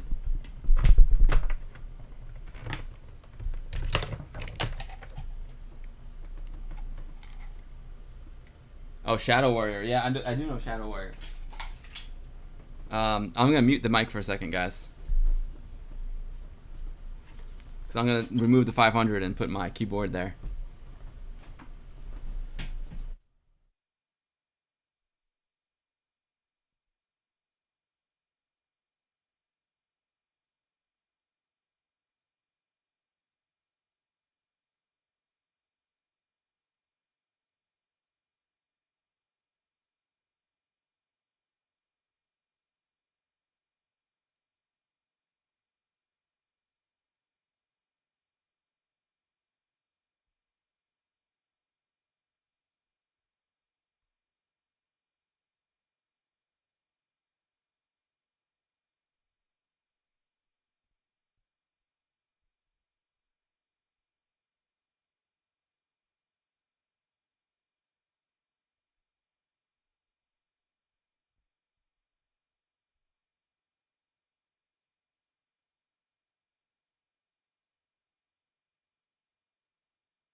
So I just realized something, right? I'm booting up in 1080p mode, so my Adobe Premiere might be a little bit messed up. We'll see. Let me switch over here.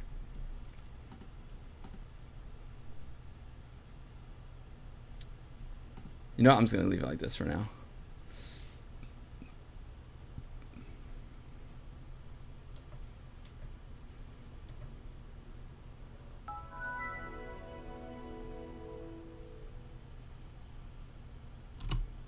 Password time. Stand by.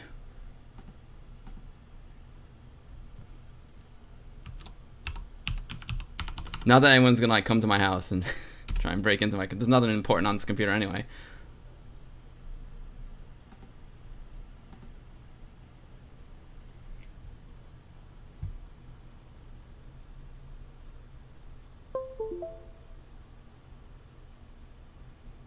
Amix, have you tried image effects for the Amiga? I have tried it. I just don't know it well. We were playing. We were doing AdPro and DPaint before. I'm an AdPro guy just because that's what I know. But image effects looks awesome.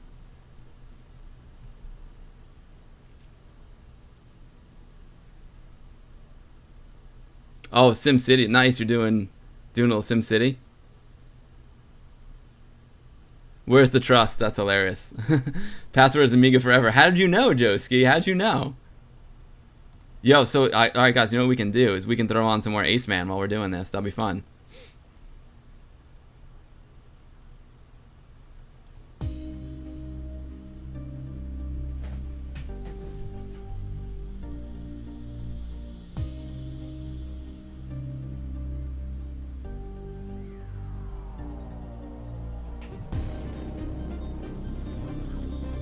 Can you guys hear the Ace Man?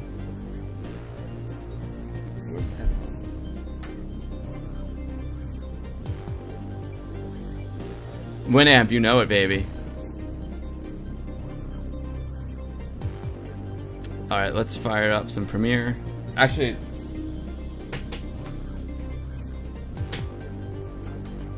so what I'm gonna do is I'm gonna take the compact flash card out of my 1200, right? And I'm gonna put it into my PC.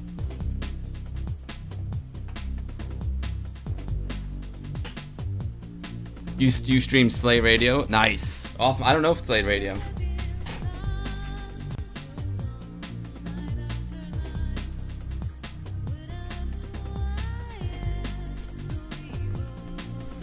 All right. Is the music good? Is it overpowering my voice, or are we good?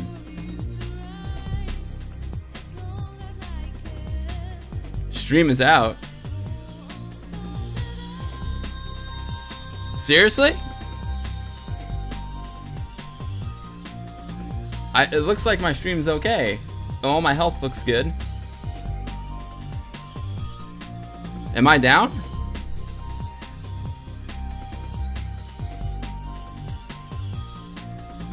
Music's good there? Yeah, I think my stream's alright. Okay, cool. Maybe Amix was talking about something else. Now, what happens if I do this? I can go to PC cam. I'm just gonna adjust the screen so you guys get the full screen experience here.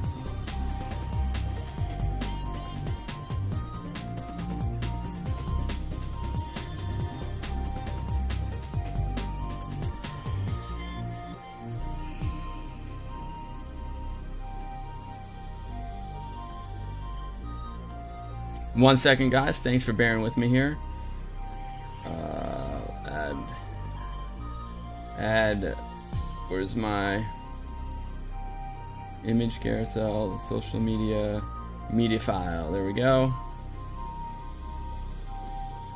I wasn't expecting to do this.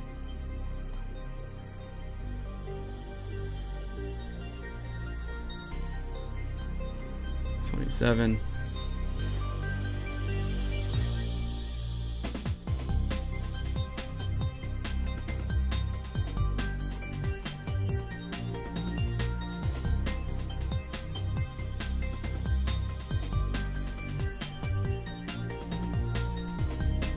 Fix the text. Almost done here, guys.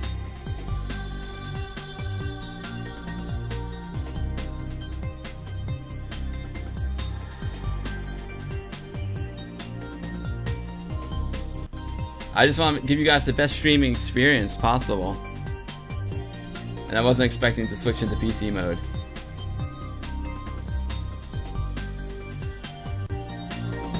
Alright, I think we're good. Alright, there we go. Ah, Eagle Beakster, you just noticed that I have a subscribe button. Is that new, or did I miss it earlier? I mentioned at the beginning of the stream, I got invited into the Twitch affiliate program thanks to you guys. So yes, I now have a subscribe button. I don't expect anyone to like give me any money. It's not why I do this. I just do this to hang out with my friends. If you want to subscribe, sure. I think what I'm going to do is I made a special account just for Twitch. And my plan is to take the money at the end of the year and donate it to St. Jude's Children's Hospital. It's a hospital for kids with cancer who can't afford typical medical care. So that's kind of my plan. We'll see what happens. So don't no pressure to like subscribe. I'll just break down the Twitch what you can do now. You can like give me bits, so like every bit is 1 cent, so 100 bits would be $1. Or you can subscribe. There's like 3 different tiers to subscribing. There's like a $5 subscribe, a $10 subscribe, and a $25 subscribe. It means like that's how much you pay every month. If you have Twitch Prime, you get 1 free subscription per month, so you can like subscribe to any channel on Twitch you want for free, and then the broadcaster gets the money as well as Twitch. So that's cool, but I don't do this for the money. It's just I got invited into it because I've been doing good and I've been like getting a lot of support from you guys, so I met the qualifications. So that's why that's there. Not because I expect any money at all. So no pressure at all to subscribe. It's there. Eagle Beaster, in a few days your Twitch Prime sub is available again. Oh, cool. If you want to throw it over here, cool. But if you're supporting someone else, man, go for it. You know, I believe me, it's all good either way.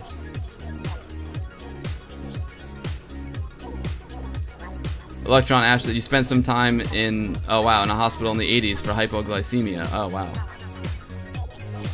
Awesome. Yeah, I mean, it's important. I mean, the healthcare system here in the States is a kind of, to be honest, it's a disaster, an absolute disaster.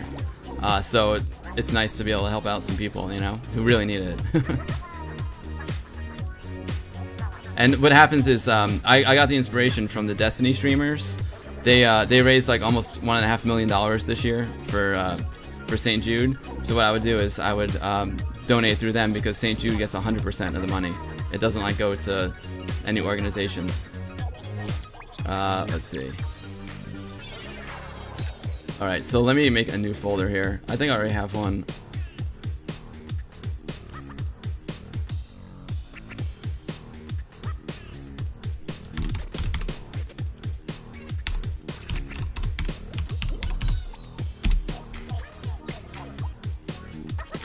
So I just need, let's see, I need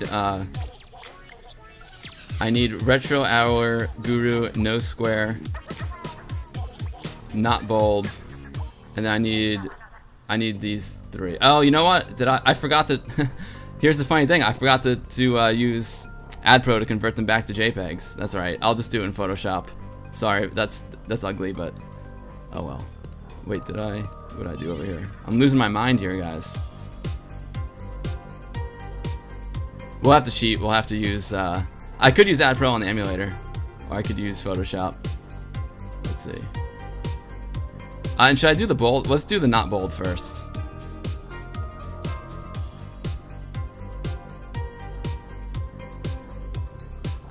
It's hard to get your brain around you guys not having health insurance through tax. It's insane, dude.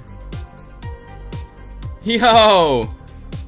Joe Ski Rock with the new Joe Ski, you are the first subscriber on my channel, so I promise that will go to a good place, my friend. That's awesome, dude. Thank you so much. Joe Ski is the newest and the first sub. Oh lord, look at that. It did not read the IFF palette well. It does not know what to do with ham. So watch this, guys. We're actually gonna have to go into the emulator real quick, so I don't feel like switching back to my 1200. I mean, I would like to in theory, but Joski, you rock, dude. You threw down the Prime sub. I appreciate that very much. All right.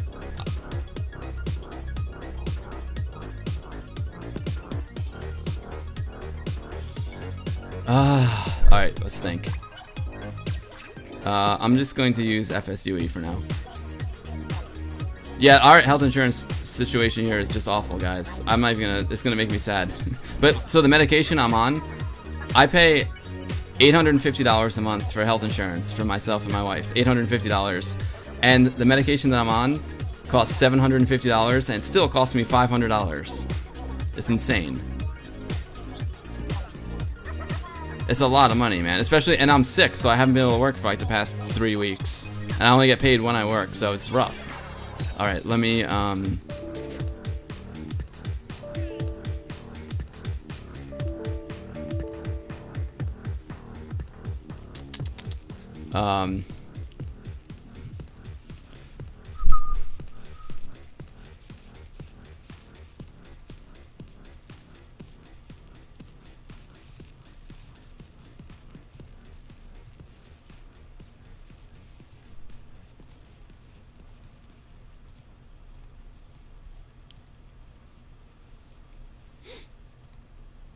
Sub hype, you know it, Hell's Angel. Freaking Joski, you rock, dude. The first sub, that's history in the making right there, dude. That's history in the making. Thank you, Joski, I appreciate that. And like I said, I'm just gonna do a donation at the end of the year when those guys stream again. All right, so let's go to work. Thanks, Mr. Linus, I appreciate it. It saved many lives, Electron. Yeah, totally. If you paid $850 a month here in Greece, you'd be transported to the hospital with a limo. Yeah, I pay $850 a month and I get nothing for it.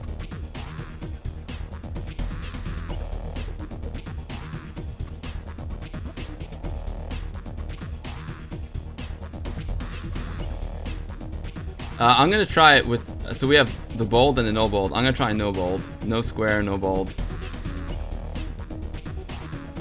We want to set the it's freaking PAL. I wonder if I can type in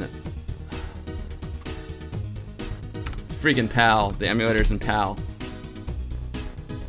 But I think even if I switch to NTSC. Wow, you've been watching a lot of moto vlogging vids, and the ambulance guy said it would cost around $1,000 just to get a lift to the hospital. That's crazy. I believe it. Yeah, it's my friend. I was mountain biking with my buddy, and he broke his leg. And oh, I hit pause. How'd I pause it? And he broke his leg, and they kept him in the hospital like as long as they could until his like bone was about to like fuse back, and then they gave him the surgery because they wanted to like milk the insurance company for as much as possible. And like his bill at the end of it was like $250,000. Insane. PAL's all I know. I like PAL too, but not in this scenario because I was working in NTSC. Guru, no square, not bold.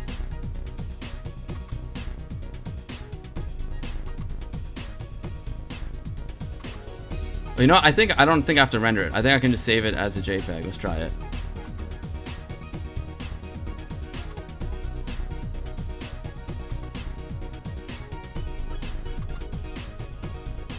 Let's see. This is shoot. What was the name of the file?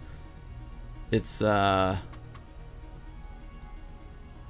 retro. I think it was this one. Is no square, no bold, no square. .jpeg.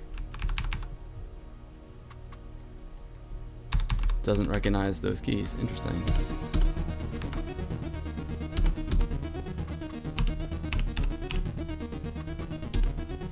We'll see if this works.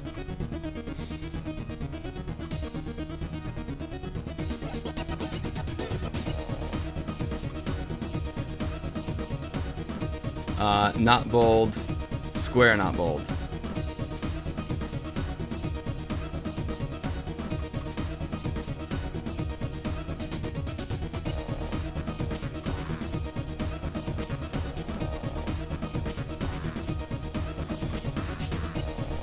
So RetroHour, square, not bold.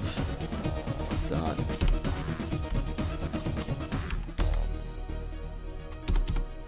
JPG.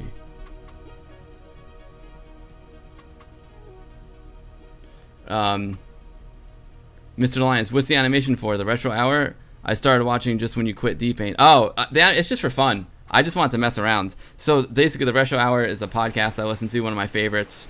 And Jury, who's actually in our chat a lot here, he sent in a video of himself like in a hot tub listening to the RetroHour. So the guys were like, hey, that's an awesome video. I want to see where our listeners listen to the RetroHour. So this actually is where I listen to the RetroHour. This is the Hudson River in the town where I live. And what I did was, so I took a picture of myself listening to the RetroHour. And I was like, you know, it would be cool. Like, these guys are Amiga guys. I don't want to just send them like a picture from my point and shoot camera. I want to send them a picture in ham mode. So I converted it to ham mode, and I was like, oh, you know, it would be cool. Let me start playing around with DPaint. So I removed the Samsung logo from the top of the phone there. I'm pointing to it with my finger, which doesn't really help you. But right where it says Guru Meditation there, it said Samsung. So we took that away. And then you can see there's 3 geese in the river there.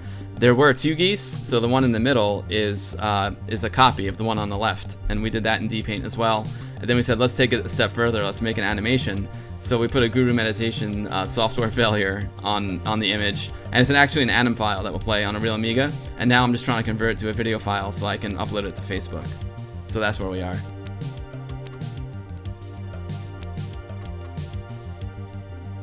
Oh, Retro Demo Scene, we can save you but at a price. You've been cooking late dinner, where's your boing ball? The other thing we're gonna do is we're gonna put a boing ball on the sun, okay, for Retro Demo. I think I'm gonna, oh, it's already 5 o'clock. I'm gonna run out of time. I can't do that today, Retro Demo, but maybe on the next stream. Dan Wood and ravioli. Ravioli. Yeah, Mr. Paul knows RetroHour is awesome. That is Mr. Paul's handiwork that you see on the screen. He made the logo for the RetroHour. Okay, so let's quit. Out of AdPro, I can quit the emulator.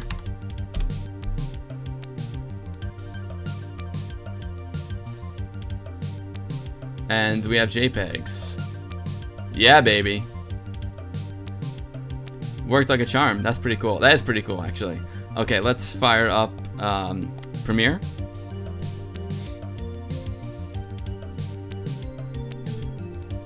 You know, Mr. Alliance, it's just an experiment to have fun. I haven't used DPaint in a long time. I want to get myself reacquainted with it, so that's why I was doing it.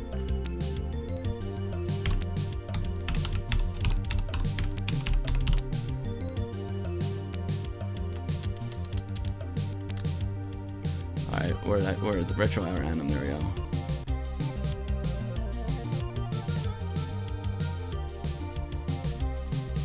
Alright, let's make a new sequence.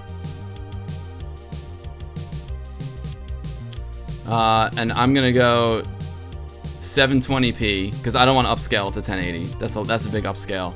I'm gonna go 720. That's so weird. There's no 30 frame. There's no 30 frame presets. All right, you know what the heck? We'll go 1080 and I can always change it. Electron Ash is a great logo from Mr. Paul 3D. It is. You watch the RetroHour on your 1080p projector. No idea why it's a static logo and some retro bloke on it. Well, I bet Mr. Paul's handiwork looks beautiful on the 1080p projector.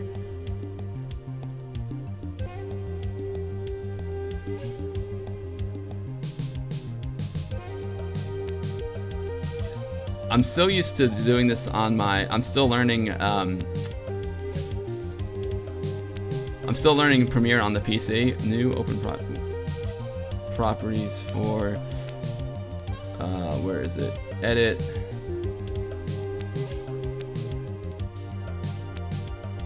I don't know why I can't change the sequence settings there. That's where it used to be.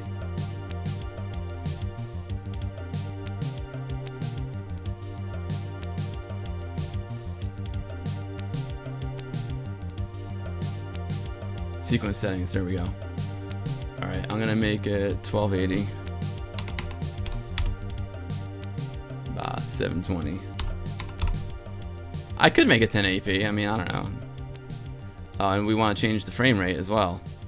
We don't want 2997, we want 30.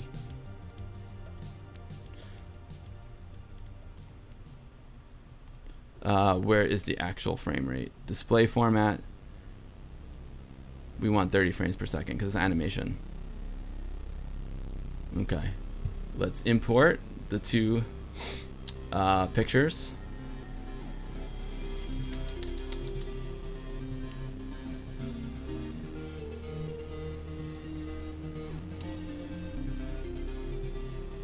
Alright, so first I'm going to start with a square.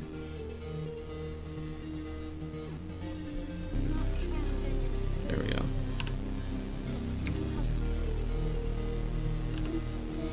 And we're going to scale it to the frame size. Let's help ourselves a little bit here. Scale the frame size, perfect. And let's change the duration. Oh, it's almost 5 seconds. That's funny. That's the default. Make it 5 seconds. As we learned, we want to be 1 second. 1 second.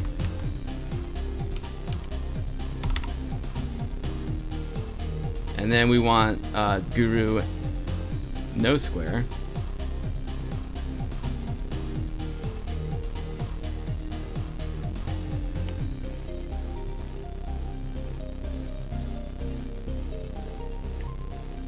Boom. And we want this duration. Let's see if we're playing 30. Oh no, we want it to be 30 frames. Of course. We know that we want each one to be a second. Silly Billy. So we want this to be 30 frames.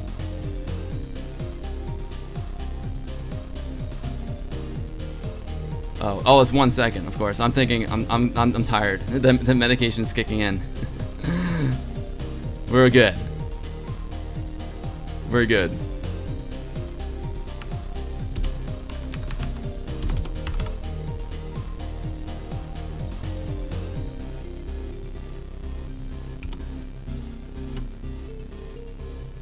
Okay, it's gonna be groovy.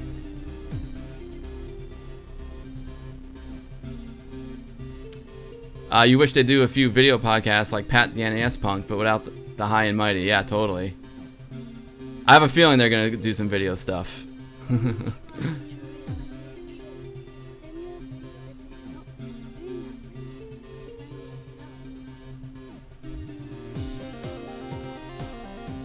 What's the CU podcast? They mentioned that they were gonna do some video. I'm surprised. White out on your cam? Whoa!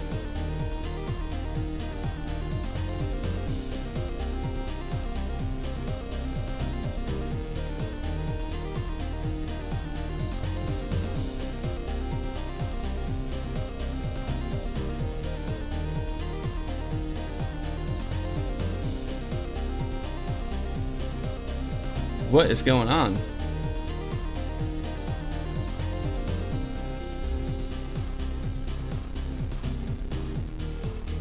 My camera is gone crazy. I don't know what happened there. I can't fix it.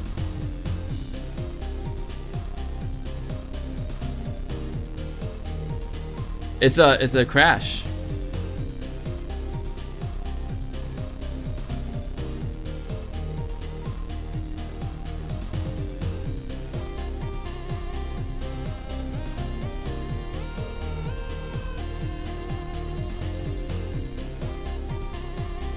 Has everything gotten like really slow?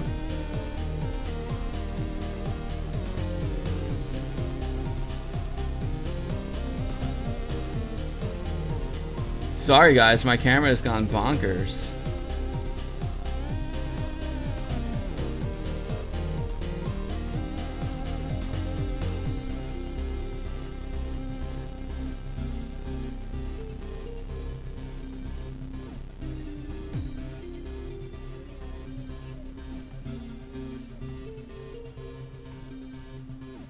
So you can still hear? Okay. Wow. Looks like you've taken it's a rave. Sorry guys, I gotta wrap the stream up soon anyway. So let's I'm not gonna worry about my camera. I don't know what the heck is going on. It's just the camera just crashed. Yeah. So sorry about the lack of see Joe, as soon as Joe Ski subscribes, man, the stream goes to hell.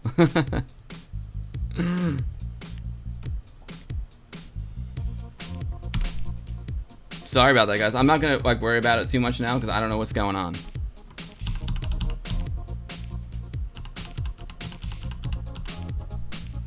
So we got saying 30-second animation. It looks like the actual PC footage is okay though.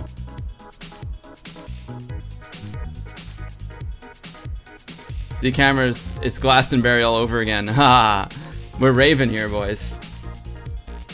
Well, the good news is, I think this looks pretty sweet.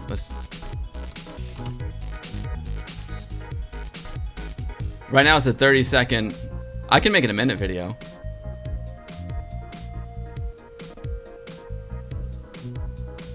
I wonder if I hope the guys will like this. I think it's hilarious. I'll make it a 1-minute video just so, I don't know, they can put it on loop. 1 minute sounds good.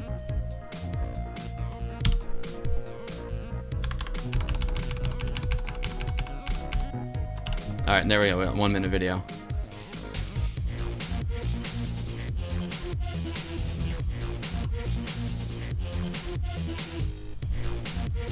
Sweet. I dig it. The top of my head isn't keeping up with the bottom half. It's pretty trippy. That's hilarious. It's hard for me to see it because, oh yeah, that is trippy. It's like an acid trip. That's wild. All right, let's export it.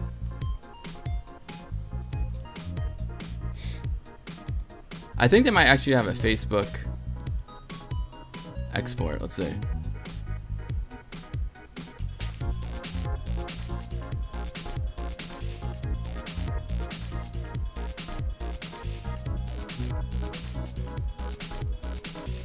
I'll do a YouTube 720p. It's a good export. And we'll call it.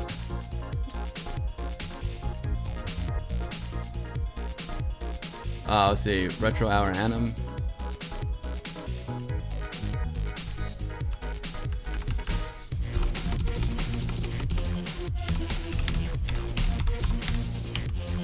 RetroHour. Yeah, it would be awesome if those guys make it a video podcast. But actually the cool thing about, one thing I do like about podcasts though is like I like not having to look at it as well. Like I love like sitting down here, like in this case it wouldn't really matter, but I love like sitting by the river and just like closing my eyes and listening to a podcast, which you could do also if it's on video. So that's cool. You have the option to watch it or listen to it. But that's the thing I really do like about podcasts is it's different than a YouTube video. You know, like YouTube videos, I'm like always in front of my computer. And but there's like I like just like passing out on a plane or on a train with a podcast. So yeah, I guess if there's video, you could do either one, which is awesome. But that's the one thing I really do like about podcasts is the ability just to listen and not have to worry about like looking at anything.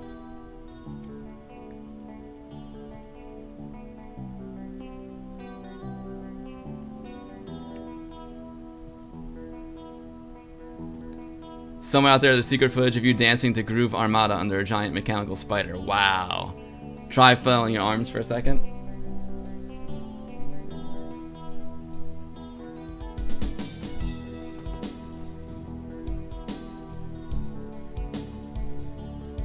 That's so bizarre. I've never seen that happen before. I have had like the camera crash, but I never had like this happen.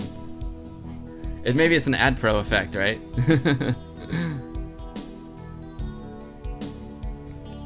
Yeah, an audio podcast is fine. A lot of stuff on RetroHour involves interviews over the phone anyway. It's true. Yeah, that makes a lot of sense, Mr. Paul 3D. Like when they did the podcast when they were playing games at Christmas time, like that was cool. But I still want it to be a podcast. Like I still hope I can use like my podcast player and listen to it because it's super convenient and it's tough. You know, I guess I could watch it on YouTube and only listen if I'm in a situation where I don't want to watch. But there's something really cool about just being a podcast as well. But yeah, I think that's a good balance, Mr. Paul. Like do like a special episode every month or something like that. That's a video episode. That could be cool. It's crazy trippy, right? Wax on, wax off.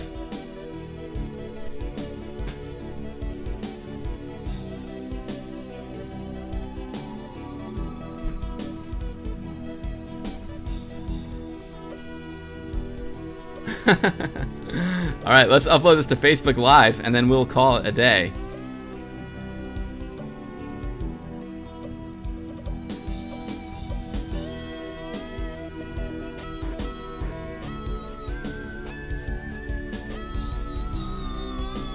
Looks like a bad porno now? I don't know about that.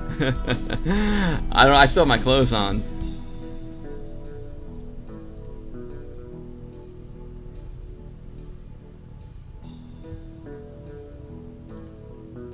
Which video should I put on my Guru page or on AmigaBill's page?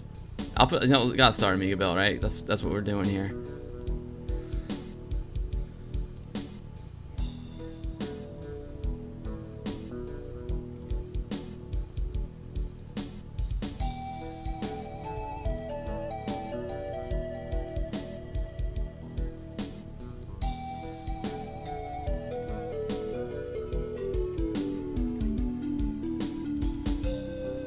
If you took your clothes off, it would be a worse porno, yeah. It sure would, Joski.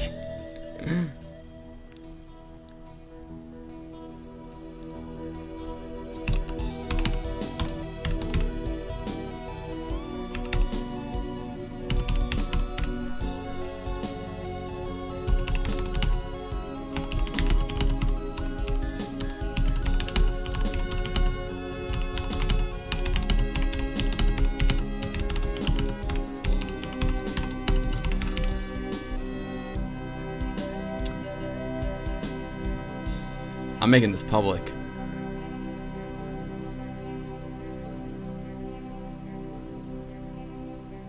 I think that's good. Let's post it up. The video in your post is being processed. We'll send you a notification when it's done and your post is ready to view. All right. It shouldn't take long. In the meantime, we can dance.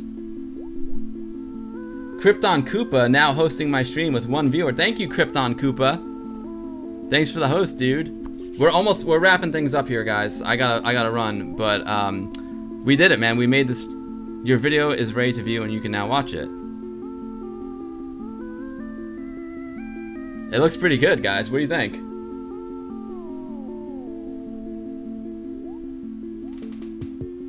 I think it looks pretty sweet. Let's tag the video. Who are you with?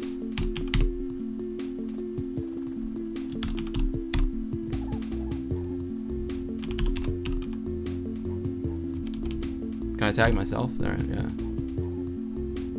Do you guys want me to tag you in it as well? Where was this video taken?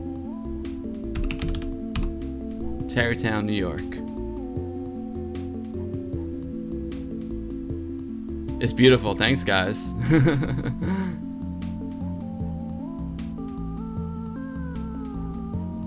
I'll throw it in the Commodore Amiga user group as well. Where's my video? What the heck? Where'd it go? Is it in? Anyone see it? There it is. All right, cool. Nice. Oh, nice. Pierre and Ash already liked it. Thanks, guys. I'll share it in the Amiga group.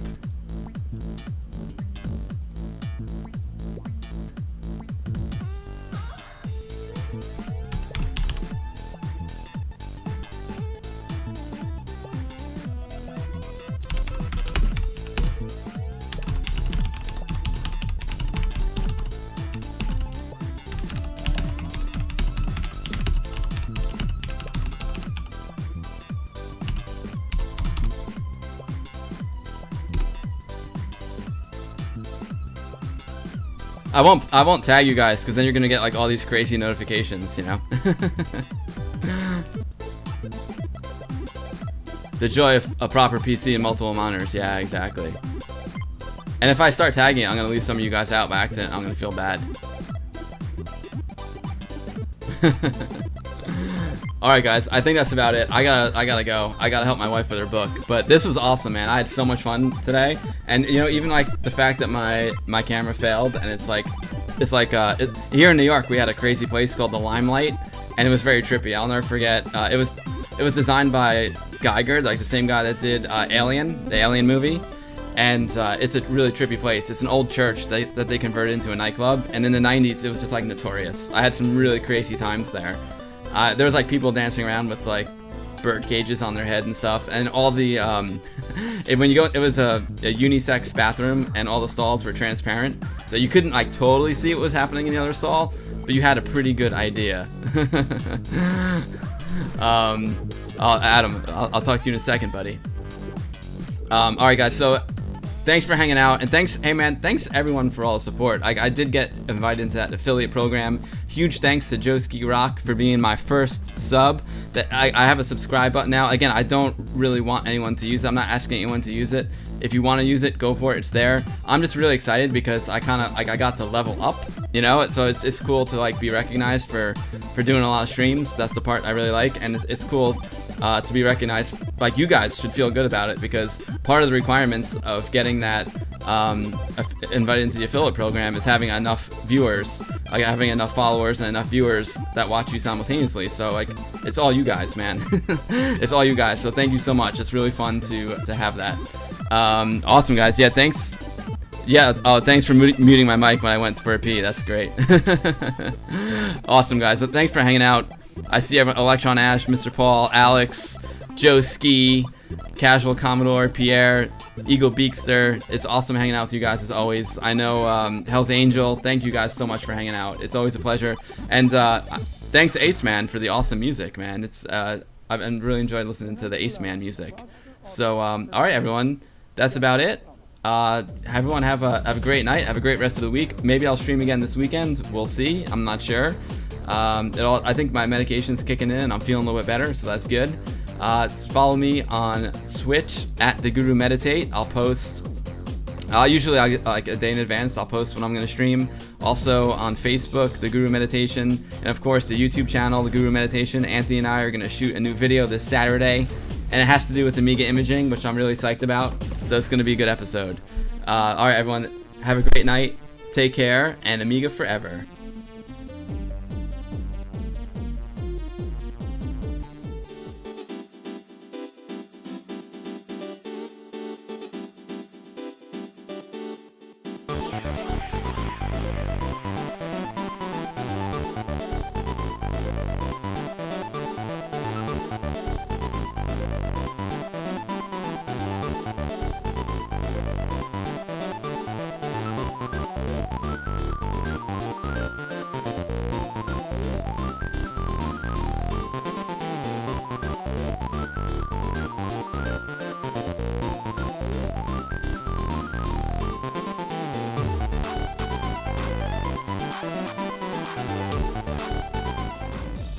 You know what I forgot? You know what I forgot to do, guys?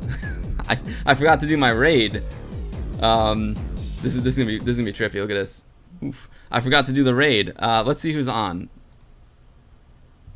Let's see if any of my friends are streaming. Give me a second here. We gotta do a raid. Sorry, I jumped the gun. I forgot about the raid. Now, I'm not going to be able to hang out much in the raid because I really do need to go, but we can at least raid someone. Let's see if any of my friends are streaming, and we will raid them. This is amazing. Let's see if anyone...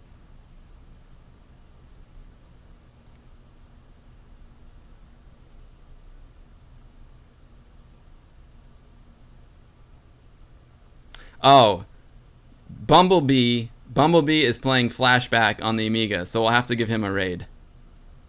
We'll have to give Bumblebee a raid. Let's see. Bumblebee is I met Bumblebee through my YouTube channel. He is always giving me lots of support over there. So let's give him a raid. He's playing Flashback. So let me go to my channel.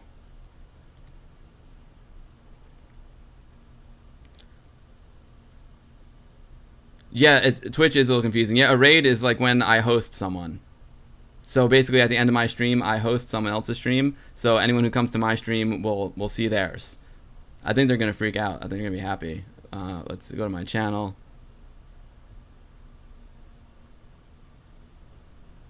And cool. I'm gonna sign off here, guys, and we're gonna do the raid. I think I have to actually stop my stream before I do the raid. I'm not sure.